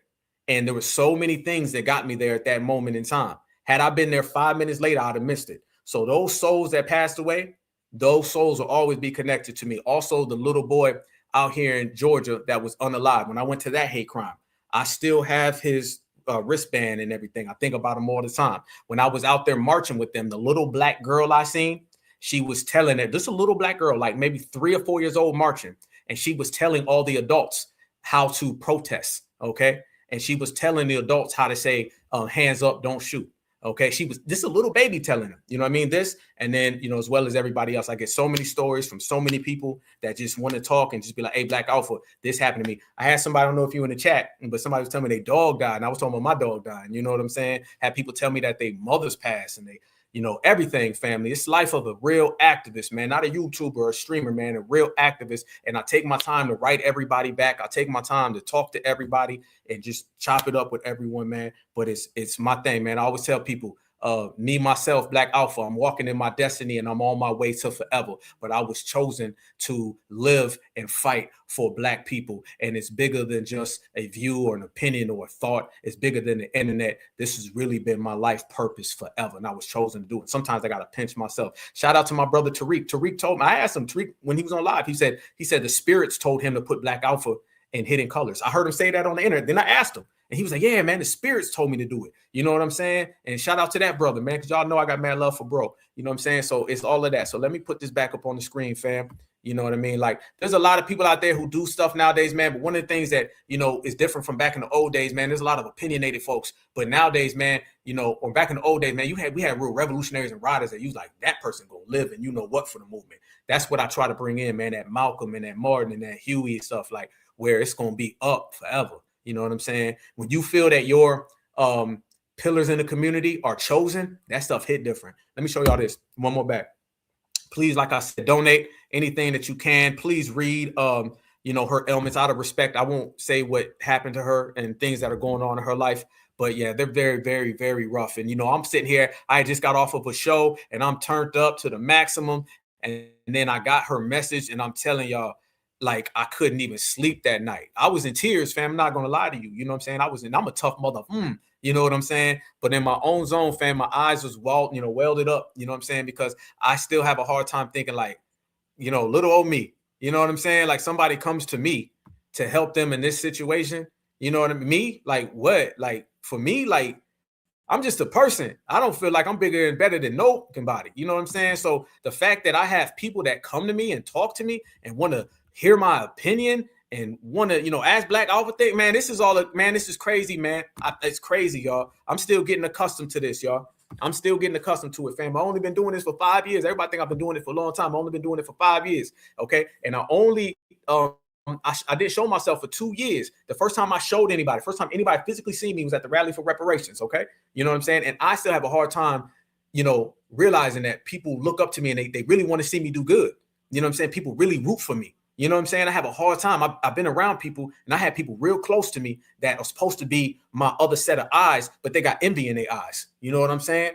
You feel me? I've had people that everything I do right, they find wrong in. You know what I'm saying? Which means they're the wrong person for me. You feel me? And that's how it is. So sometimes I have to pinch myself because I cannot believe that I'm still here. And let me tell you, in the process of me getting here, fam, I've lost a lot of people. I lost my father in the middle of all of this stuff, fam. You know what I mean? And they always say that. They say, you know, you gained the world, but you lost everything you love. All of it, man, it's been for me for a long time, man. But everything is right. Like people have told me, they said you didn't have a good day until you got in front of that screen and talked to your certifieds. So that's what it is. And I still have a hard time believing like people write me for advice. A lady hit me up. She might be in here right now. She was like, I inspire her 27-year-old. I think her 2 20-year-old children taking pictures with grandmas. I remember at the rally, people was want to take pictures. That's crazy to me. I'm still tripping. Like people want to take pictures. You know what I'm saying? Because I feel like I'm just y'all. You know what I mean? So I appreciate that. And let me post one more thing, family. More update. You know what I'm saying? I'm in my little alpha fields right now, messing with my family, dog. But let me show y'all this right here. This is also for our brother from last week, who lost his vision. If you guys can help, you know what I'm saying, anything. And you guys know that, man. Y'all know how I get down. You know what I'm saying? Y'all know how I roll. These are all very solid people. Please, if you can, don't even bother with me with the money, man. I'm good. I'm straight, man. Just please send it to them. Send it to them, fam. Send it to them. So make sure that you donate to this brother as well. And much love and respect. Shout out to our brother, man. Make sure I'm put the link back in there. Let me say this as well, fam. Y'all know my channel's not monetized. Okay, this is not a everybody always asks me what super chat. I don't know. This is not a monetized channel because I don't feel right having a monetized channel. Much respect for people who do. That's not what I'm here for. I don't want a monetized channel. Out of everybody you see, family, I'm the only one who does not have a monetized channel. This is not monetized at all because that's not what I'm in for. I can't talk to y'all in the commercial pop up. You know, I don't feel right. That's just not right to me. It don't sit right in my soul. You know what I'm saying? To have a monetized channel. Everybody's channel is monetized. What it look like, I'm sitting here talking to my sister and me and my sister's having a deep conversation and then the ad pops up. You know what I mean? That breaks concentration. You feel me? That's just not who I am. That's just not who I am. If y'all look, I only got 500 videos. Everybody else got 800, 900, 1,000. I only got 500 videos, fam.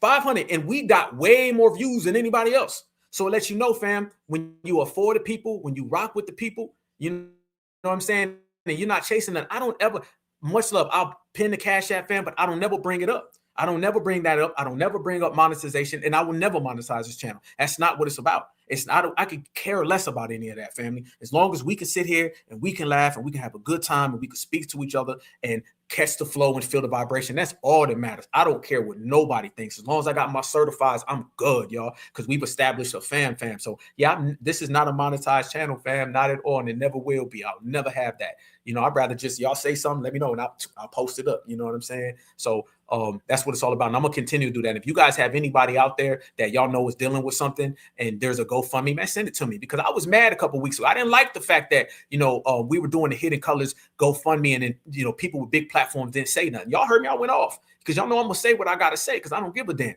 You know what I'm saying? I was chosen. So therefore I'm chosen to say what I gotta say. I'm here for a reason, not to whisper neither, not to be quiet.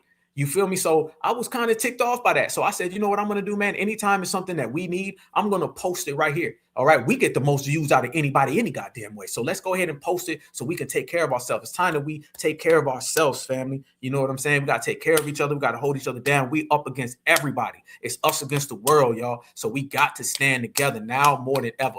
I done had situations in my life and people in my life that ain't around no more because of this here. Okay, this that I do right here and my passion, and I can't let this game go. I'm married to the game, y'all. I'm married to the movement. All right. And some people just don't understand that. So I done had all of that, family. And I take losses to always be here because this is what is chosen way before I was ever young. So I could never mess tradition up or any of that, fam. So it ain't about monetization. It ain't about none of that. You'll never see that from Black Alpha. Never at all. I'll never be on no type of game with any of that, fam. The best thing is getting the message out. The best thing is hearing what you guys got to say because you guys teach me. You guys will say something and I'll be like, oh, wow, that's wonderful. And so many people write me with different things that I listen to. And I'm like, okay, let me take that, write that down, and let's get that on the broadcast. You know what I'm saying? So much love and respect to everybody, man. A lot of people, they like their listeners, but they don't love them. You know what I'm saying? They don't love them. Like and love is two different things. I'm talking about real love. I'm not talking about L-U-V neither. I'm talking about L-O-V-E, the real love, all in capitals, man. I tell you, I love y'all. I'm the one. In every show, I love y'all with a passion. You know what I'm saying? I mean that stuff. It's just what it is. It's the same soul that everybody got. People always compare me, man, to Tupac and DMX. And I know what they're doing. They give this the energy. It's the beloved energy. You know, you like, you know, Lil Wayne or whoever. You like Jay-Z. You like, you know, 50. You like Ja Rule, but you love Pac and X. And I take that as an honor. I take that as an honor. You know what I'm saying? Because I know we all different people, but I know where people give the comparisons. It's the energy and it's the passion that I have that they had. You know what I'm saying? And I take that as honor. So whenever somebody says like, man, you got that Pac energy or that DMX energy, that I just want to, you know, do them guys proud. I want to make it proud that I can represent them to the fullest. And I always listen to those guys and I listen to their messages. It's just the way they communicated with people, the way DMX put his soul on the line. He didn't come up with the clever raps. He came up with the real raps. Tupac came up with the real raps from his soul. I modern all of what I do here like that. I don't want to come up with the clever line. I want to come up with the one that comes from the heart. Because if you come up with something that's clever, people will remember it as long as the song is playing.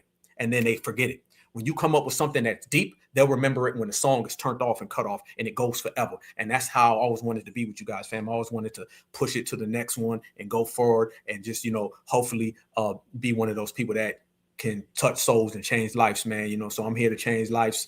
you know what I mean, or whatever it takes. I'm here to change lives. I'm here to be with the certified foundational Black Americans, and we're gonna have a good day, bad days, up days, down days. We may shed some tears, you know what I'm saying, but you know, we all humans, man. We live in the human experience in foundational Black American form. So I want to give y'all that. Please, family, donate to the brothers and sisters, and we're going to always do that. If you got anything else, family, please send it in to me, y'all. Please send it in to me, and I will post it every show. And actually, I'm going to start putting it earlier in the show when we're at peak numbers or whatever, so everybody can get a grab for it. But just know, man, if ain't nobody going to ride for you, I'm going to ride for you. If ain't nobody going to love you, I'm going to love you. And always remember that you got a brother in Black Alpha, family, and I love y'all with a passion. And I can't wait to see you guys again on Friday, man. So much love, much respect. Please, please, please donate to everybody, y'all. And we are out here loving each other, holding it down, man. You got one life to live. You got one lineage where you're from, family. And we are running the game, y'all. They're going to make movies and stories and documentaries about us, man. Everybody's going to look back on us and we're going to say, man, it was a hell of a time, y'all.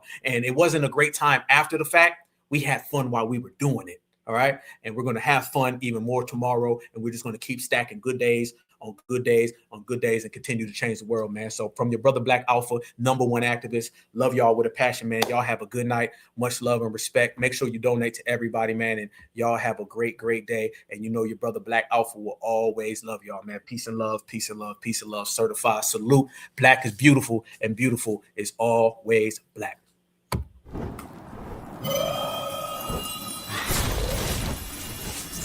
Black Alpha Network. Home of Black excellence. Power to the people.